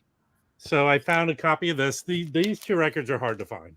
So I found this, and I showed it that I picked it up, and Billy from Billy's Record Salon messaged me and goes, you got that on Etsy, didn't you? I had that in my cart. And I go, well, you don't anymore. People never look on Etsy for records. It's amazing. I'll show you a picture. So I showed this earlier. The person who sent me the Kenny Barron, to their credit, it seems like it was like a record you bought on Etsy because they wrapped it up very nice, like a present, with like a tissue paper, and they put a little thank you sticker on so it. They're not a record person, obviously. I think Etsy, a lot of the records are very highly priced. You have to be bored shitless like usually I am before I go to bed and just go through it. And they don't grade the records. Like I lucked out. These two records happen to be in good condition. But yeah, so there. I picked up one of the Pablos that are being reissued. I found a $10 copy, which they go for. And this is actually, I had not heard this one before. It's very good. This one is very good too, but I guess it was an early time where they were experimenting with digital, and it's on red vinyl. I've seen an OJC Pablo on red. I've never seen an original Pablo today, yeah. Pablo today. Okay, so I have two of his records already, and people have been picking this up. This is an early 2000. I don't even know what it is, but it sounds good. And this is I know he only did like 5 or 6 records. I know he did a bunch as a sideman, but this is a good record. This should be reissued. Is that a shaded dog RCA Living Stereo? Look at the label. Look at the label. The label, it's probably a Scorpio, or because there's no RCA. Right. Not like the classical that has the shaded dog. But Lee Morgan is on this. So it's mostly like Eastern music, but then there's some little skewches of Western jazz. But it's good. And then this is outstanding. Somehow I was targeted by Amazon with a coupon that no one else got. And I picked up the current steeplechase pressing of this. And it's good. Yeah. I had an original. That's for Stephen Biko, right? Yes. Yes. Hey, Rob, did you say that's the reissue and it's good or not? Yeah, it's the reissue and it's good. Oh, sick. Okay, Amazon has it. Get it. It's good. Yeah, it's good. This is for the later people. You know, the show's so freaking long, not everyone sees it. I was going to say, the only piece I saw was this piece. Well, but keep going. It bears repeating. Yeah, you don't know anything about jazz anyway, so learn. It's repeating. Yeah. This was in the 50s. This is for Nicole, Nicole is the best person I've come into contact around here. So it's for her. But she's not snooty like you. She'll play CDs too. She's not snooty. So this was in a 50-cent bin, so that's why I picked it up. But this is a very hard, expensive record to find. It's a great find. Yeah, well, even with the bowl of Rice Krispies, the recording is outstanding. Fantastic. So, yes. I upgraded copy of this. 2i. So what's your other copy like? The 70s. You want that one? Yeah. So I texted. How do you know? How do you Chris remember? just added to his pile. No, how do you? But Rob, how do you remember the records you have and the conditions they're in when you're buying a duplicate? Well, I'm half-assed with putting them into Discogs, which is I give Jim so much shit because he has 25 records of every Zappa album. Yeah. And I it's how my mind works. You just I have a visual, like my records are not organized. I just know where they are mostly. Well, so I have a not a photographic mind, but something like that. So I know. That's amazing. You could do That's that. electronically processed for stereo. No, it comes from 30. Yeah. I don't even know if there's a mono copy of this. But you know, it's funny. It's funny if people like dump on those, but they're not all that bad necessarily. This is a show. I don't know if there are many recordings with him and Gil Evans. Like this is a live recording with live recording. So this is this is really good. Yeah, that is good. Even when I do my auction stuff, I'll remember grading them if I didn't label them. So, and then I feel like, like Nicole, how do you feel about Wynton Marsalis's? Be careful, Mike. Can I do this? Yeah, but that's the way I feel people feel about him. Yeah. And fortunately for people, his records like were never played, and this is in the shrink, and it's like brand new. Yeah. But this is his first album produced by Herbie Hancock. It's for really me, it was his whole attitude of of anything outside the inside music, strictly bop music. That's like saying, it's Woody Allen line. It's like the food is terrible and in such small portions. That's true. But every line, I think with each song, there's a different lineup, pretty much. Yeah. So it's a great band. It's an absolutely great band. I had that record when it first came out. So, and I got to meet Kenny Kirkland once. Very nice guy. The biggest hands I've ever seen on a person. Oh, did he slap you upside the head with them? That'd be amazing. What did you just say, Chris? I said, did he smack you upside the head with them? That would be amazing. Well, your fantasy. This is a good record. So there, Nicole, that's pretty much. And I showed, the Frank, Lowe and Rashid Ali record. Show that again. Yeah, that's a good. Yeah. I've moved everything around. What'd you do with it? Here, it's right here. I pulled my other ones of that to show you, Rob. Push. Yeah, that's a cool record. It if people don't know free jazz, the reason this I feel is different because Rashid Ali's drumming on here is just so good. It's like he's putting on a clinic. Right. The record's in great shape, but the cover sucks. There was a quote that I posted on my Instagram about what Peter Brosman said about free. He really was not a big fan of the term free jazz. And basically he said is that it's not free. Nothing's free. It's just that you have to expand your elbows just to make room for what you're doing. Some like free once they became bad company. This is the best cover right there. Yeah, that's cool. This I love this series of records. Dr. Roberts here. Wow, man! You just woke up, huh? I came in late. Dino. Hey, Joe, energize the stream. Miles. I just want to show one thing. Well, I think it's hopeless, Rob. Yeah, well, I'm not speaking up. I can only take a minute, but I don't deserve a minute because I got in really late. But I got these from Koipel Design a while ago. I had the alphabetical stuff, and I asked them to do some stuff with names for filing. So Miles was one of the artists that I wanted to get a special section for. So you're showing us wood instead of records? Well, I was gonna, I started with that. Be patient, Mazzy. Now, Dr. Robert, are those notes on those stickers, or is that from the store you bought it from? No, those are my notes. Those are my notes. He does these on every record. It's cool. Oh, wow! And you really do have doctor's handwriting. Well, yeah, it's unreadable. So I'm just, I can interpret it, but this is a record I got for $1 at a thrift store years ago. I mean, Miles is just these. I'm just going to flip through a few here. These are all originals, and I'm not.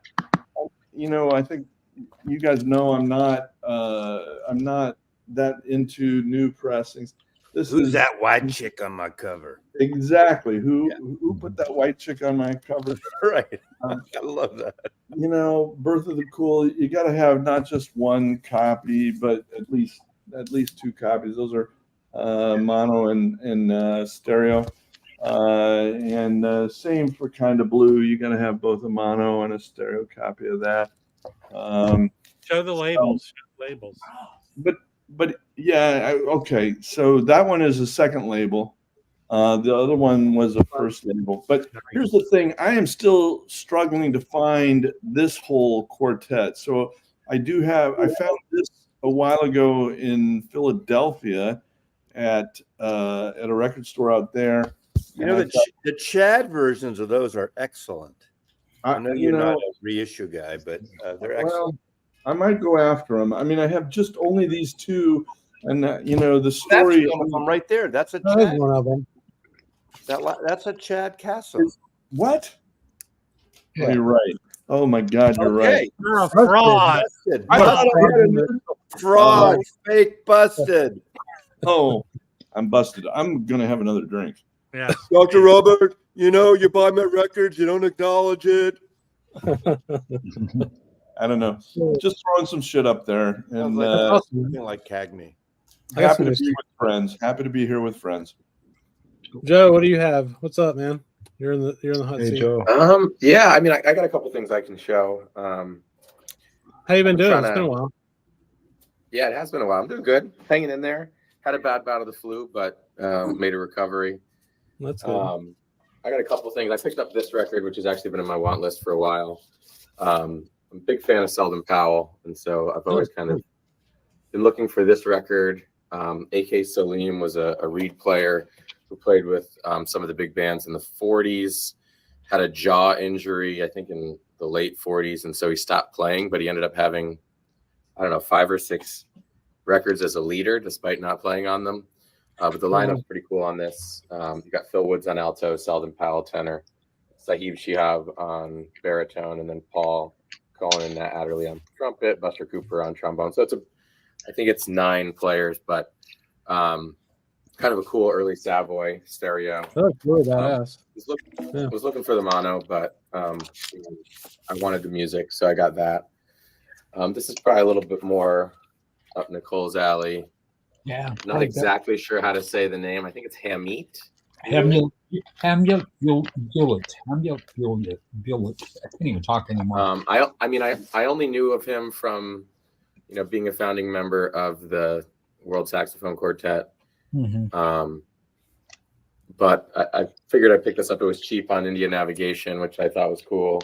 Yep. It's a solo record kind of dedicated to his family. It's really kind of minimalist free, I would say, with heavy blues influence. Really cool record. I think I paid like $5 for it, and I always pick up anything on India Navigation. Great price. Yeah, for sure. Few others. This one I know a lot of people were talking about because it was reissued by Omnivore, early Art Pepper. But Very this nice. is, I think, a second press on this Pink Tampa label, which I thought was really cool. The jacket's in absolutely beautiful condition, aside from some seam splitting. But I'm a much bigger fan of later Pepper. I think a lot of us are. But I have the Omnivore from my friend. It's one Kevin Gray did for them. But that's a good record. Probably out of his early stuff. Next to the Meets the Rhythm section, that's a good record. That was the RSD, right, Rob? What now? That was the Record Store Day, right? Yeah. I don't think it was. Was it Record Store Day? It was a Record Store Day 2015 or 17 or something. Yeah. I mean, the reason they have his stuff is they have a relationship with his wife. So Right. She owns that record. So I have a few other. This one I picked up. Actually, kind of a harder record to find. Oh yeah. Free Bop, name's a bit deceiving. It's really not free at all. But it's Charles McPherson. He's got his son playing drums, which is kind of cool. I think this is the first record ever with Peter Sprague. Really just kind of, I wouldn't say funky, but funk influenced. Cool record on Xanadu. I think he did like 4 or 5 records for Xanadu. Yeah, for sure. Yeah, I love Charles McPherson on Xanadu. That's great. John Hicks. Very strong mustache on that one. John Hicks. I'm a big fan of John Hicks on piano. I got into him from the pure pleasure reissues of his his first recordings that actually weren't released until 1980, I think, on Strata East. Then he released a few records on Teresa. And then he also had this one, which I think is maybe his 5th release on West 54th, After the Morning. A lot of people know him from playing with, Pharaoh on the Teresa label. But this is him, Walter Booker on bass, and Clifford Barbera on drums. Most of the tracks are just him and Walter Booker on bass. But I love his styles. I like his kind of interpretations of tunes. There's a really cool rendition of Impact by Charles Tolliver on here. So pretty happy to find that one. And I think I saw John Hicks with David Murray a few times. Oh God, that's amazing. Light in the Attic put out a bunch of his records. His trio records are really good, and you can get those for like $15. Yeah, I think I saw those. Yeah, and then yeah. He was on the Pharoah Sanders record they released too. It was actually just his trio with Pharoah Sanders. I'll show 2 more. This one I was really kind of impressed with. This is Jackie Byard, Freedom Together. Really cool instrumentation on here. He plays, piano, but he also plays Celeste, electric piano, vibes, drums, tenor sax. You got Richard Davis playing bass and cello, Alan Dawson playing percussion, and Junior Parker sings on a few tracks. Really a cool record. The title track is 11 minutes, and it's just it's amazing. I mean, it blew me away. I actually don't see a lot of those prestige labels around. Rob, you probably know more about them, except you're not sitting in front of your computer right now. I heard my name. What did you say? I don't see a lot of these prestige labels around. Do you see a lot of these yellow? Yeah, yes, because they're either 1972, and then that's probably 1972, or they're when they started doing the twofers around that same period of time. But they're typically, can I see the record again, the cover? Yeah, typically those might just be the same place. If they're Van Gelder, he's in the Dead Wax. I'm not sure. But that's probably a 72. I don't think this was recorded. No, this was recorded at RLA Sound, I think. Okay. Yeah. But they're good. They're probably the same plates as the original. So yeah, I mean, it sound is fine for me. From the Blue Trident to those green labels. I have a Blue Trident on that record. I like that record. I've been also getting into Notes and Tones shit on that record though. So I believe. I have that, Joe. Hang on, I need to verify this. Mike, didn't you crap on that previous record when I bought it? Did you shit on this, Mike? Your favorite? Notes and Tones. Who, me? Yeah. No, maybe it was Lastman. Somebody did. You shit on it when you bought it, but not when I bought it. Yeah, exactly. Because you have horrible taste. If I held it up, yeah, I do have horrible taste in jazz. It's known. It's on the Discord. No, I wouldn't crap on any Jackie Byard. He lived in my neighborhood when I was growing up in Queens. It was probably Lastman then. But Joe, I have like 4 Leroy Jenkins records. That's a good one. Yeah, I 100 people on India Navigation, but I've kind of been getting into and streaming a lot from the Jacoa label, Jazz Composers Orchestra. Really cool stuff. I think it was founded, Nicole, you might be able to correct me if I'm wrong. I think it was founded by Carla Bley. Is that Carla Bley and Paul Bley, I think, was involved in it.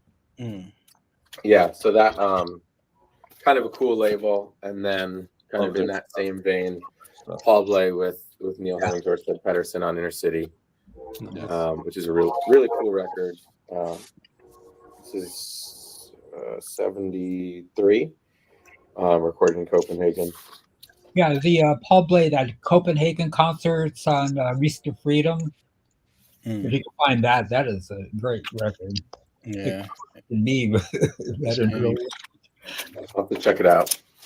So yeah, I mean, I've been kind of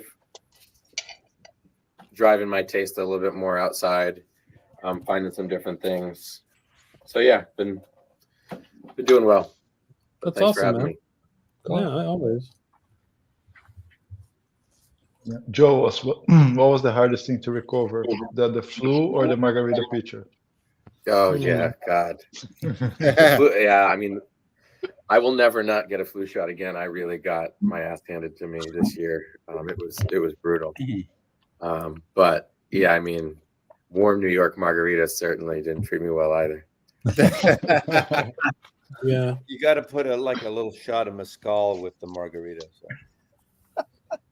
I may have caught the flu from the carpet in the Vanguard, but well, the next time when Mazzy comes to the record fair, he'll buy the margaritas.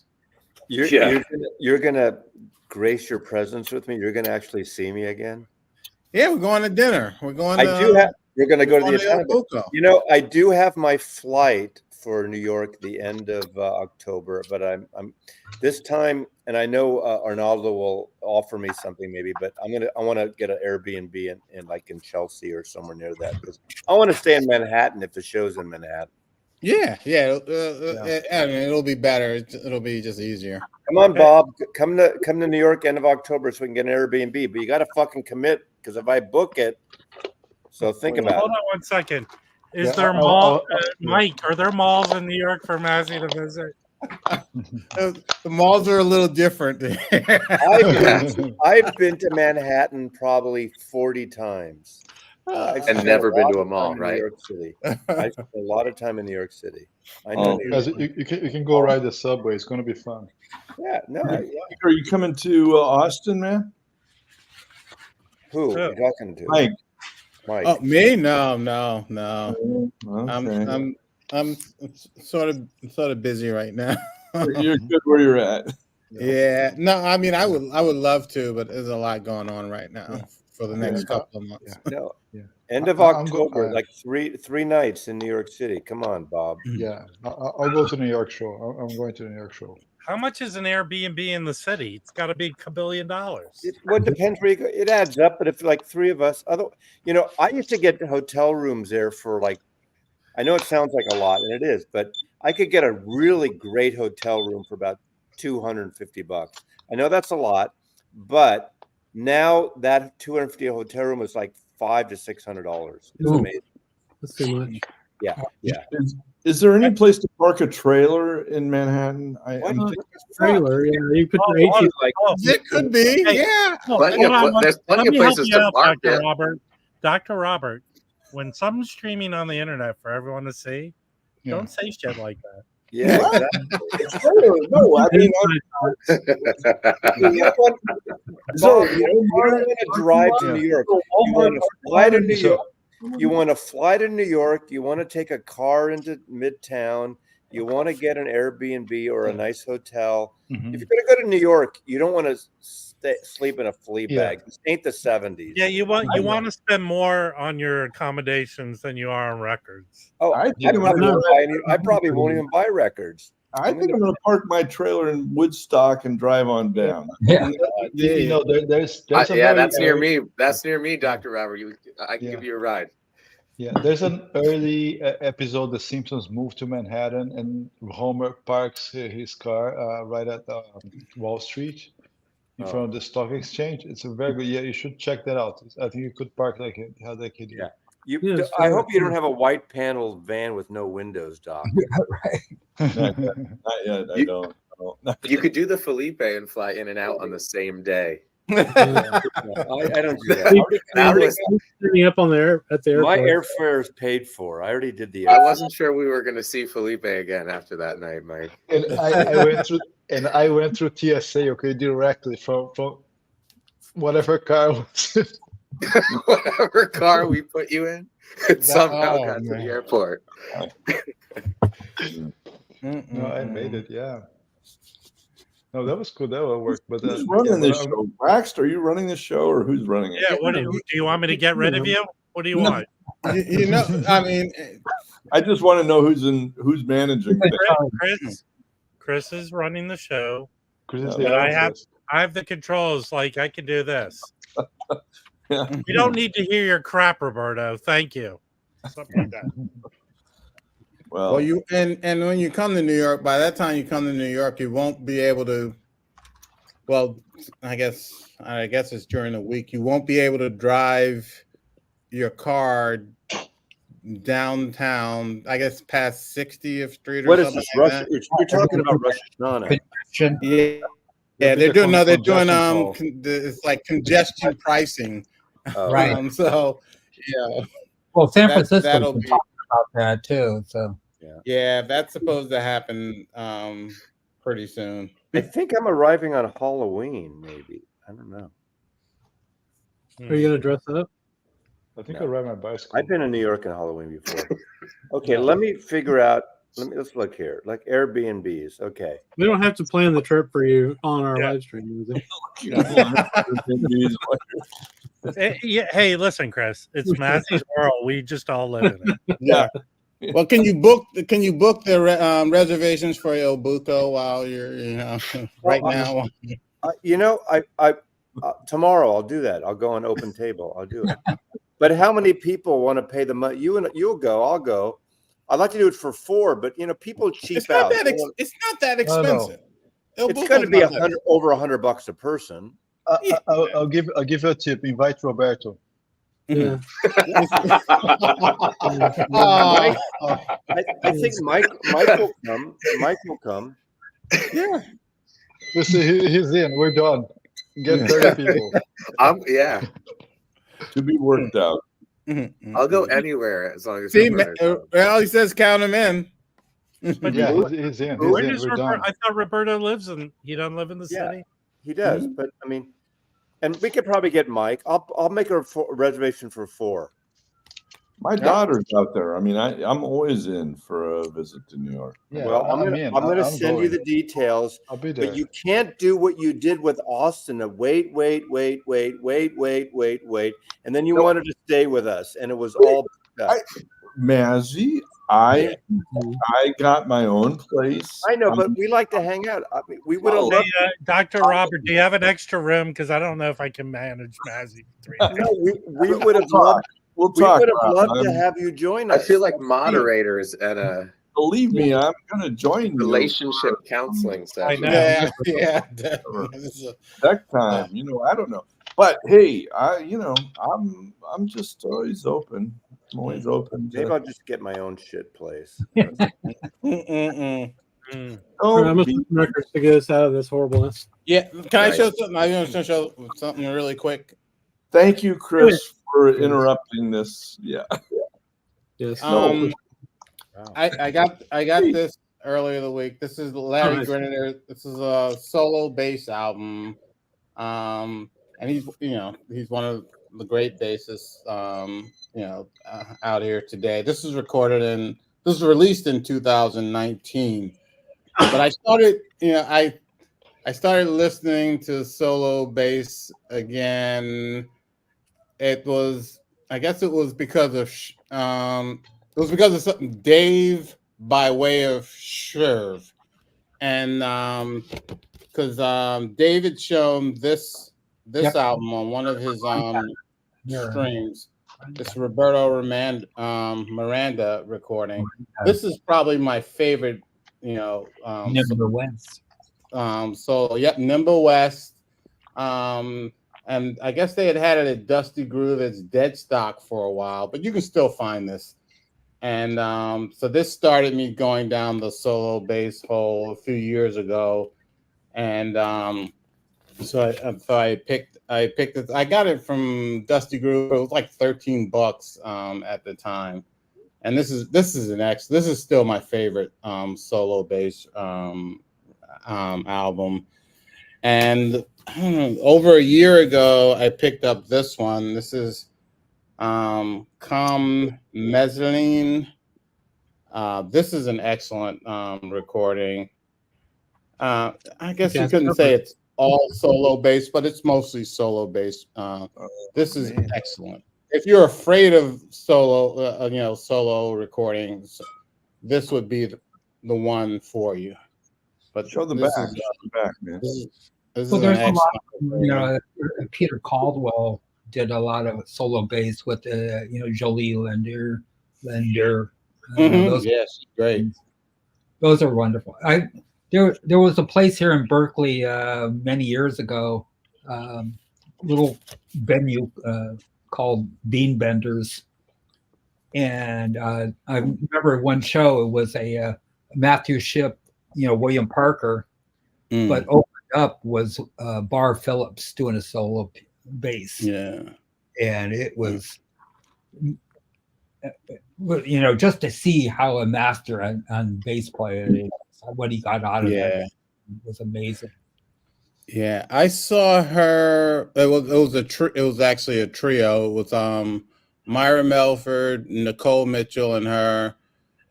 It was at the Whitney. I love and Myra it was Melford. It was a show that it was actually Jason Moran had an exhibit there where he recreated like 3 classic jazz halls, Suggs.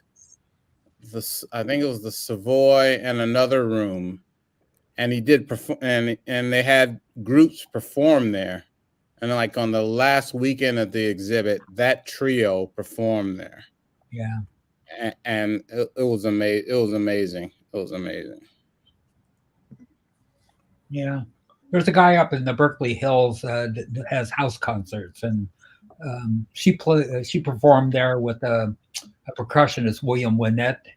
This was sometime maybe October of last year, just to see it in a house concert, which is amazing. Yeah, in the Berkeley Hills, no less. So, and my other favorite solo bass recording is the Dave Holland. That's so those would be like my my top bass recording. I have that Emerald. I have the CD and the vinyl. That is really cool. Yeah. I'm gonna steal those as my top 5 whenever we eventually do top 5 solo bass recordings for the Jazz Bums. Yes, and Chris, just a reminder: tomorrow we are chatting with Max, who just released an amazing solo bass record of a JMI, and and we're gonna put that out soon. So, any word on that David Murray Plum, when that's going to be released?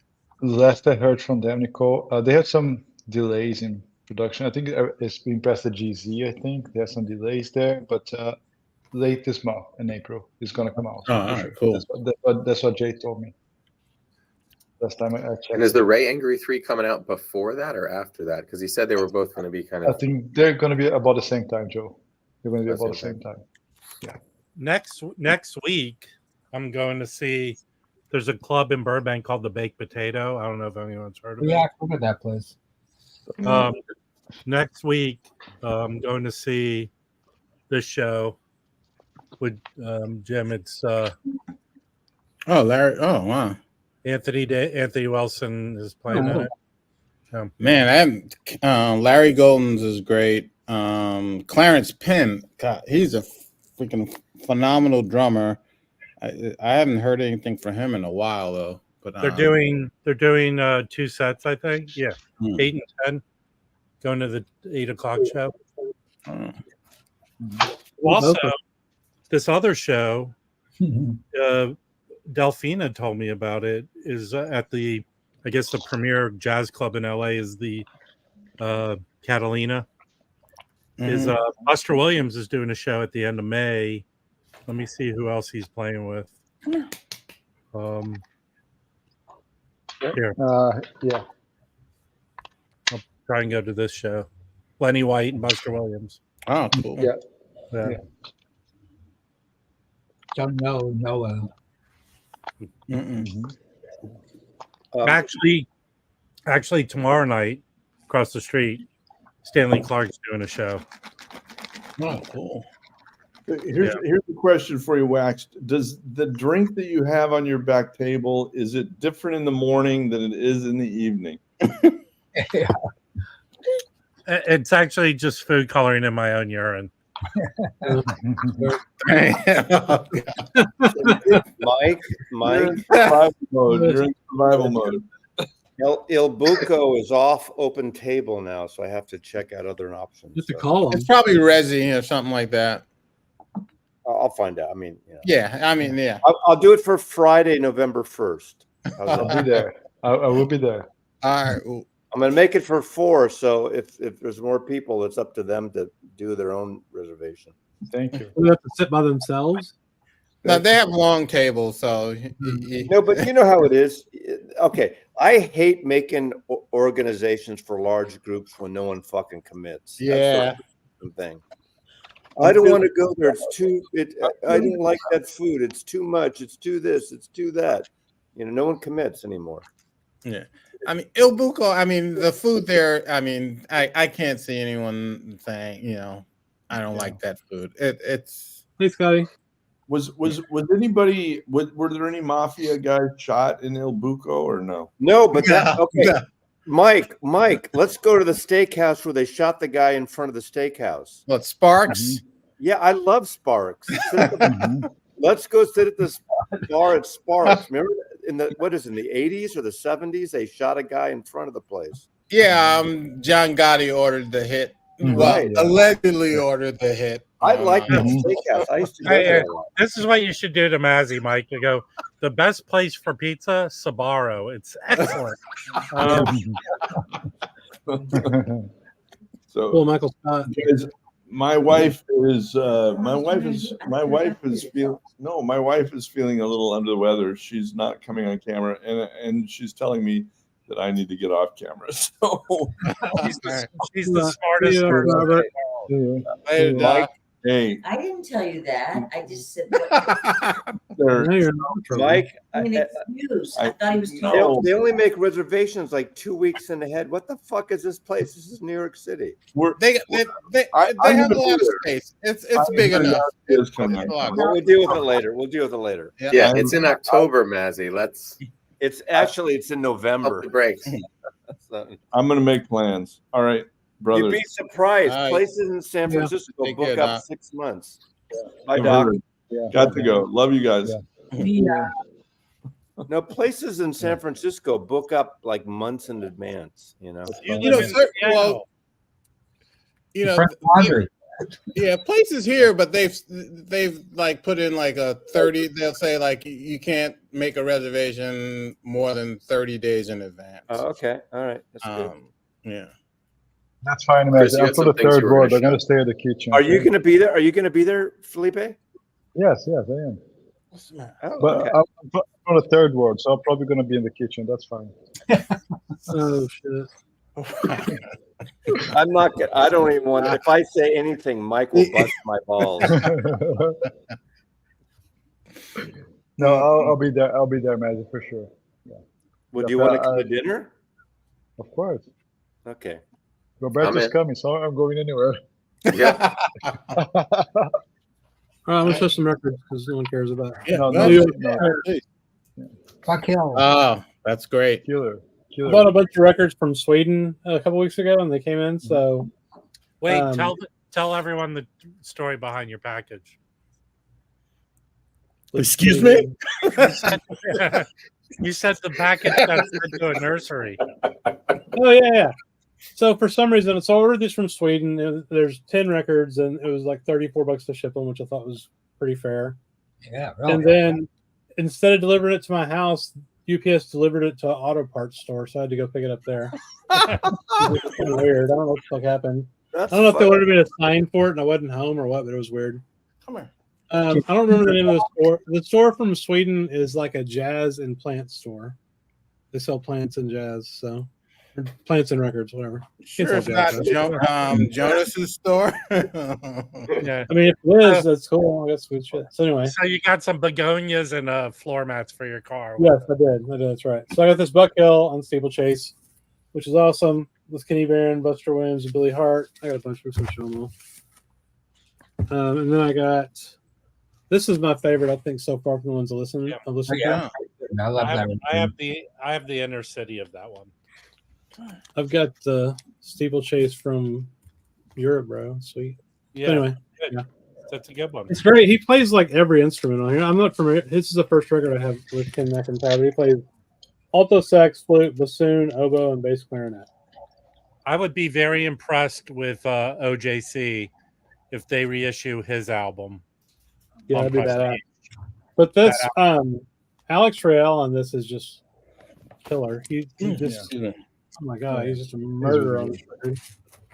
And then I got turned on to this guy, Anaji Allen Gums from Listen to Woody Shaw records, you know? Yeah, he passed away a few years ago.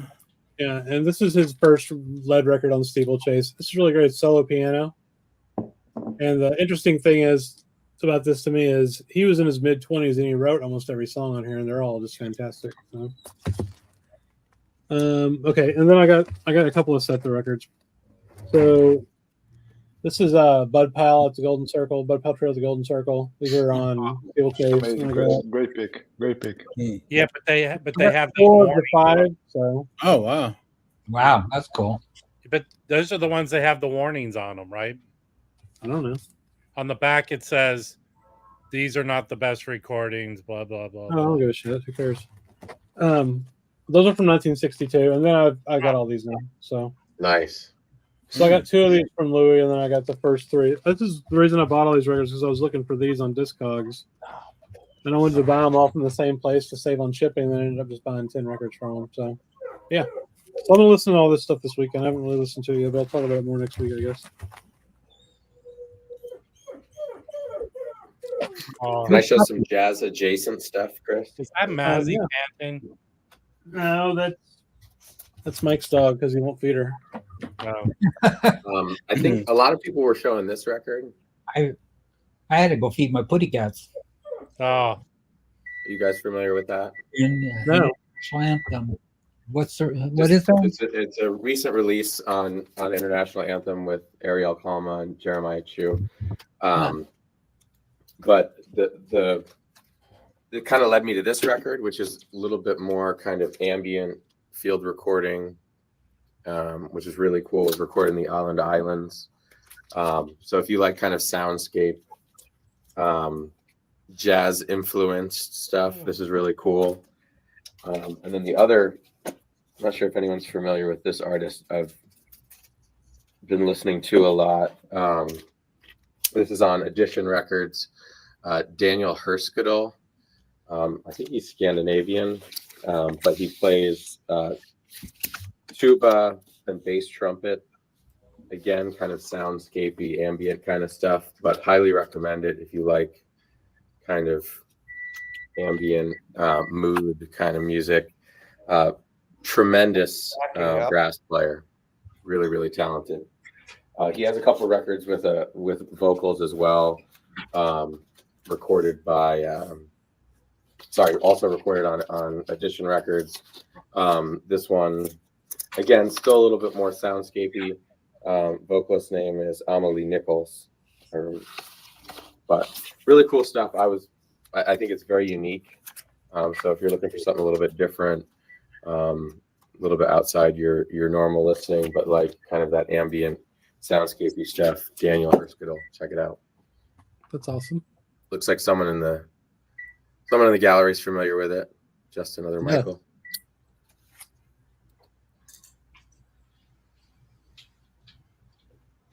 Way to bring it to a complete halt. Sorry. Was somebody backing up a truck?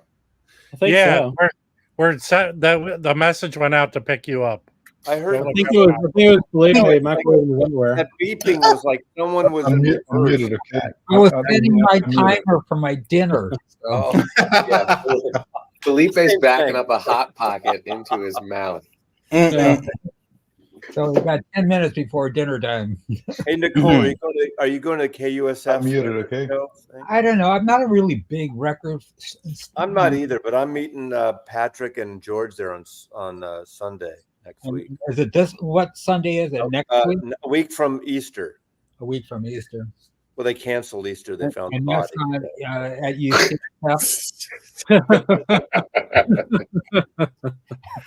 Yeah. UCSF, Mazzy? Yeah, USF. Yeah. Oh man. Well, come on, Mike. You love me. Oh, that was funny. That was funny. That's an old joke. Yeah. When is it?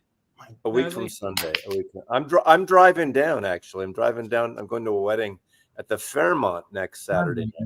Saturday. Yeah, we know the story. You went to the mall to buy your suit.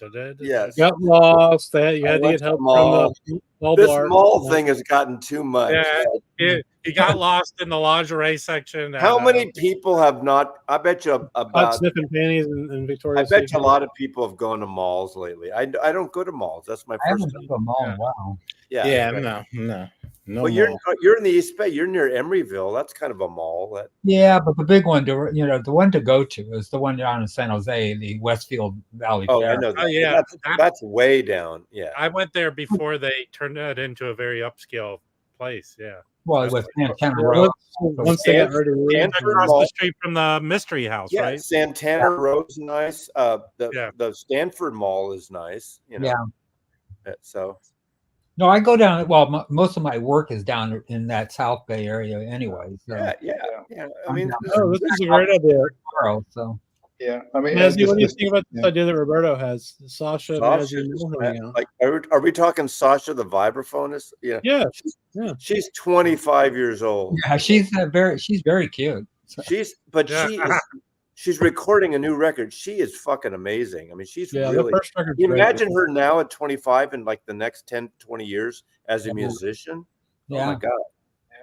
Well, is she putting the next record out on JMI or a different level? The one thing that she went to Oakland School of Art. She went to the Oakland School of the Arts. I'm amazed.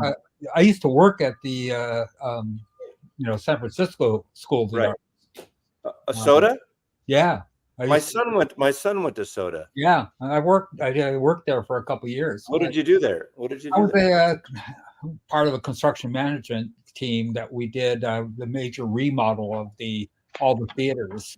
That wasn't the Stoner Kids section? No, my son was in the film. He's the animator, but he was in the what they call it filmmaking and stuff up at McAteer. Yeah, right. We did the black box theater. We redid the theater portion. Yeah, my son went there. That was a great thing.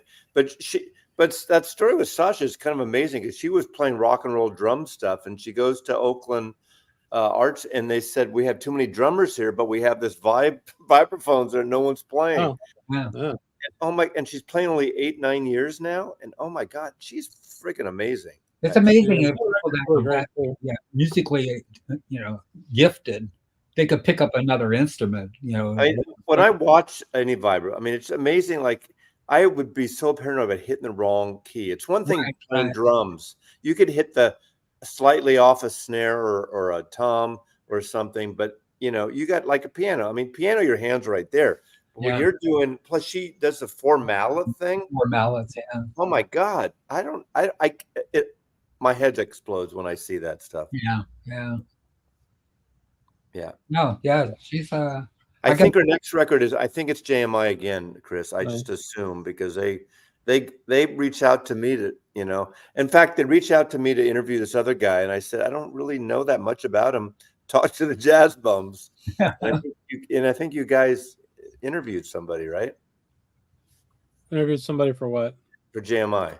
From JMI. Yeah, the Ray Angry interview was amazing. And I think I didn't know enough about him, but when they said Sasha, not because she's this young woman, but that's my favorite of those records, and I know a lot about vibe players. So that seemed to, and plus she's a native San Franciscan, right? So it seemed to be more of a good connection. And I know, Mike, shut up. Fuck you. Wait. Question, Matthew. Is there a way to find out if she filled out a restraining? I never hear Mike. We had to redo the video because we're 10 minutes in, and all of a sudden she couldn't hear me. My audio went out.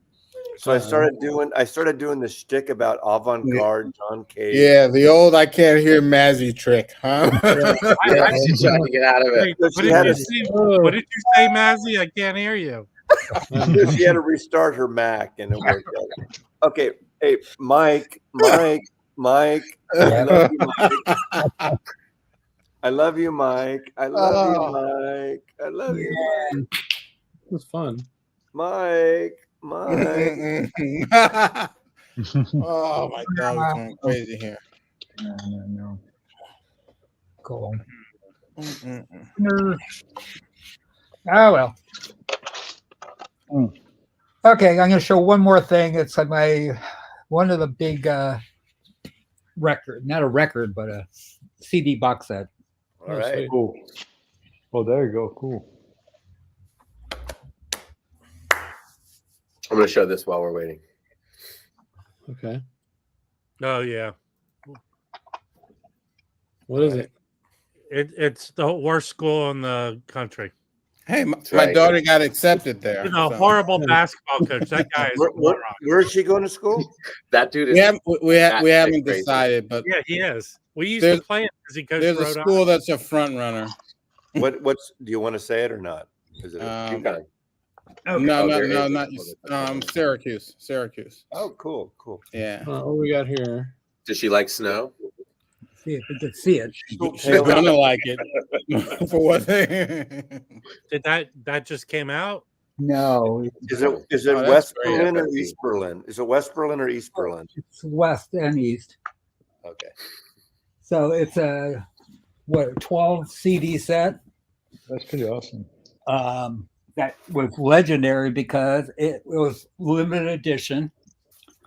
It was when I bought it, there was an advertisement in Cadence magazine that said they're going to be putting this box set out, all the recordings from his week that he was there in Berlin and doing this the concerts and a series of different concerts. So it it was like, I think if I remember right, it was $125. You had to basically send a bank check for it a year in advance before it came out. Wow. And now these boxes go anywhere from $1,500 to $2,500. Wow. So it's one of my pride and joys. Of course, you have to love Cecil Taylor too. So yeah, absolutely. So yeah. Yep, that's my pride. Nice. Of course, you have to like I said, Cecil Taylor. What's there to say about Cecil Taylor? He's been playing the same song for 40 years. Do you play mostly CDs? No, but I do have a fair amount of records too. And you have a good CD setup. You have a good digital. Yeah, it could be better. I wish it was better. So it's just I still prefer records. I grew up on records. I started buying records in this, probably the same time you. I'm a little, almost 3 years older than you are, Mazzy. So wow, this is the first time I'm the young guy here. Yeah, you're the young guy in this. I'm not the young guy, but yeah. So yeah, it was. I can't even get a reservation at Il Nido or Il. There's a place. There's a great restaurant in West Seattle called Il Nido. It's in this old log cabin. It's really great. So. Okay, my dinner's ready, so I'm going to be bailing. So. Awesome. Thanks for joining us so much, Nicole. Yeah, thank you so much for joining. It was awesome. I've been meaning to do this, and I've been thinking about doing it. So. Yeah, it's harmless. No one bit you. Yeah. Oh well, boy. Yeah. You survived the Mazzy. Survived. Exactly. Nicole, can you answer one question though, Nicole? Roberto? Diet Pepsi. Yeah. I trade off either one. I'll do Diet Pepsi one day, and then Diet the next day. So Nicole, it's funny when not the last time, the time before, it's in San Francisco at Tunnel Records. Right. I said I was going to be like 2 or 3 people showed up at Tunnel Records with Jashit Brooks. Nicole showed up, and I forgot his name. The illustrator showed up. Yeah. It was fun. I'm gonna probably do it again. Yeah. That the guy who owns is putting on shows at the Balboa Theater, the old movie theater there. Oh, really? Yeah. So he said, when I come, he'll show me around. I mean, I used to go as a kid. I went to see movies there. Right. Now they're doing live music and presentations. Oh, cool. Nice. So, Anyway, take care. All right. See ya. All right. Bye. During See you, Nicole. during Thanks for coming. Thanks. Thanks during for the, joining. thank you. Felipe, are you drinking whiskey out of a Christmas mug? I bought this Christmas like 6 years ago. I still have it. Well, but you're drinking whiskey out of it? He avoided the question. Irish coffee. Yeah, yeah. Light on the Irish or light on the coffee. Hey, during the show, I've been accumulating all the Horace Tapscott albums. Have It's you? still St. Patrick's Month, right? And I like that. More importantly, Put 'em Chris, do you have a on. Stanley? A what? Oh yeah, You dude. have- Oh, yeah. Yeah, I got It's a a pink Stanley, bro. Yeah, it's a Turrentine. Yeah. I have a green one too, but I left it at my work and it's 50 miles away, and so I had to get another one. So I don't want to. Did you drop your kids off at soccer practice on the way? No. One more thing. Okay, My kids don't play soccer. I'm going to be snooty here. Okay, So, well, I'm glad you're just now. I'm going to be snooty to Chris and Rob. Okay, Okay.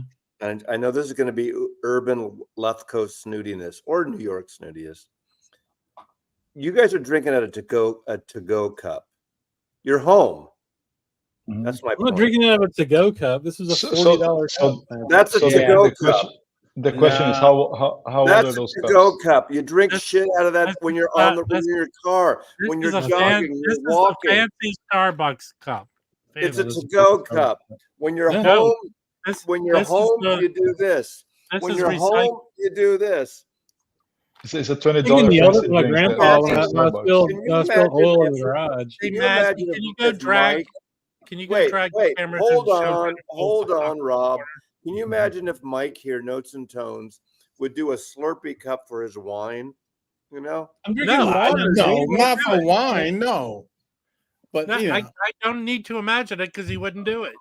when I Right. but when I drink when I in the morning when I drink coffee, I drink out of not a Stanley, but you know one of those other at home, not when insulated you're on things. your way to your office. No, because no at home because it keeps it Okay, all right. it keeps it all right, warm, it keeps it hot. all Yeah. right. You know, All right. but I'm yeah. wrong. Okay, I'm wrong. Well, the thing is, man, is you can put ice in one of these things and it'll stay in there for like 20 hours. Yeah. But you know, you could walk and get more ice like 5 Yeah. minutes later, like I'm Yeah. going to I do always right have- now. I always have water. You should drink a lot of water. That's what's Drink a in lot of it. water. Yes.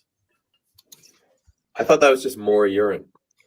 Oh, how do you make Reserve urine? urine. I need to Those make are in urine. pickle jars. I need the water to make the urine to make the drink. He stores his urine in large pickle jars around his bed.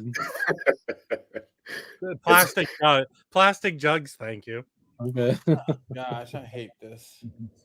Uh-oh. No, Uh-oh. Duke is winning. Well, no, actually, they're not winning now. Well, they're You can still win. winning. I just want them to lose. That's all. Roberto, I have Nick and Nora glasses, but not in my car. I don't drink alcohols in my car. Yeah, what's his face needs to win a national championship. Who's that? The Houston coach. Yeah, he Calvin. does. Before he dies. Yeah. Before he dies. At He's home, been- he's been around forever. Well, you know, Elliot Cruz is going to be happy tomorrow morning. Oh, because They beat- NC State won. Yeah, they beat Shaka. Oh, Yeah, that Yeah. sucks. Yeah. not for Elliot. We love Elliot. Yeah, I mean, I'm. It's good. You know, I like NC State, but I like the coach of Marquette, Shaka. So. Shaka used to be at your alma mater, right, Wax? Yep. But he's not the guy who started our success. It was what's his face, Mike from Duke. He's at Pitt, the head coach at Pitt. Oh gosh, I can't. What's his name? He was Krzyzewski's point guard. Oh, I know you're talking. I can't recall the name. But now. Yeah. So VCU. When I went there was this coach Mike Polio, a very unfortunate name. We didn't do anything. I leave, and they bring in Mike. You remember Sonny Smith? They bring in Sonny Smith. Yeah. So Sonny Smith's the guy who coached Charles Barkley at Auburn, and he turned around our program and brought in what's his face, and that's the year we beat Duke in the first round of the NCAA, and it went from there. Yeah. Capel. Thank you, Paul. Hey, Paul. Jeff Capel. Yeah, Kelvin Sampson's a cheater, but I mean, who isn't? You know, all those guys are cheaters. They're all cheaters. I Yes. mean, yeah. I mean, now it's hard. It's easier because they can pay the players. So yeah, exactly. I think it's good. I mean, but I mean, you know, I think it's great. I think the NIL stuff. These players deserve to earn some of the money that these colleges but are raking. University of Houston is a good school. I like University of Houston. I think, I don't like the transfer portal thing, but I think I want to see once all the COVID exemptions end, then we'll see how the transfer. You don't like watching a bunch of grad students play basketball? But here's the thing. I have 7 years in college. Here's the thing, Joe. If you're a 3 or 4 star player and a coach promised you all this shit, and then he leaves to take a better job, and you only came there for him, they're locked into it. So the portal gives players like that power. Yeah. So I do agree with that in that regard. Yeah, absolutely. Yeah, I think it's a little too loose though, because I think players that I don't like 32-year-old seniors, play basketball. All right, I got to jump, but it's been fun. Good to connect with you guys. Hope to be on soon again. Yeah. That seems like. See you, Joe. Thank you. Hey, Joe. This is I think this makes sense too. Here's the Neil is messed up because exactly a school with great donors can have more money than not. I'm all for the players signing. I don't mind. I think NIL requires the schools to work. Requires the coaches to work. Saban left Alabama because he didn't want. He didn't want to deal with the whole NIL. He didn't want. He didn't want to deal with the players. Saying what you can give me. And it's like, here's what my nephew went to prep school or high school with Christian Hackenberg. And what would happen is Saban shows up and all those kids run up to him and freak out and fall at his knees. Now that they have to pay them, you know what I mean? Yeah, I'll give I'm a big Alabama fan.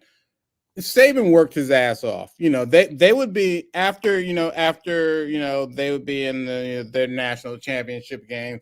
He would be in like the top recruits' living room, like right after that. He worked, but and he figured, I've been through all these changes. I'm not going to do another change. I'm not going to deal with this NIL stuff. I've survived all these. I've dealt with all these changes in college sports, and I've survived, and I've won national championships. I'm done. I'm not gonna broker deals with players. I'm not gonna do it anymore. I'm too old for this shit. And he left. I have no problem with that. But hey, fine. I have no problem with players, and coaches having to broker the deals. I think it's great. Here's the I love it. At least in college basketball, there's over 300 Division I college basketball programs. So great for players that want to play college basketball, bad for schools that can't afford to pay the players to play college basketball.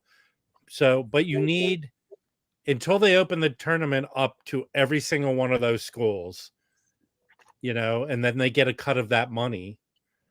There's schools that make their budget from being the cupcake. They get paid to go get shut out by the big giant schools. Well, there's football schools that do that too. I mean, unfortunately, a lot of the HBCUs have done that. But they're less Division I football schools than Division I basketball schools. No, I know. I'm just saying that there's Patsy-ish, schools that. Take their players into those big teams, houses and get slaughtered and get injured and shit. This is out of my league. I don't know about sports. I'm gonna watch some serial killer shit because I don't understand what you guys are talking about. But I love you guys. And Mike, I hope we sometimes have a detente that we get along again. You're funny. Take notes, Mazzy. Take notes. I will. Thank you. Go Dexter Gordon. Go Dexter. Go Dexter. I'm gonna go because I really want to listen to this before I go to sleep. Yeah. Oh yeah, I listened to it once. I gotta listen to it again. No. Was it good? Yeah, it was excellent. Excellent. Mm-hmm. All right. Let's wrap it up. Yes. Agreed. Well, thanks for joining us, everybody. You have a good weekend. Thank you for joining. Good weekend. Take care, guys. All right. Thank you.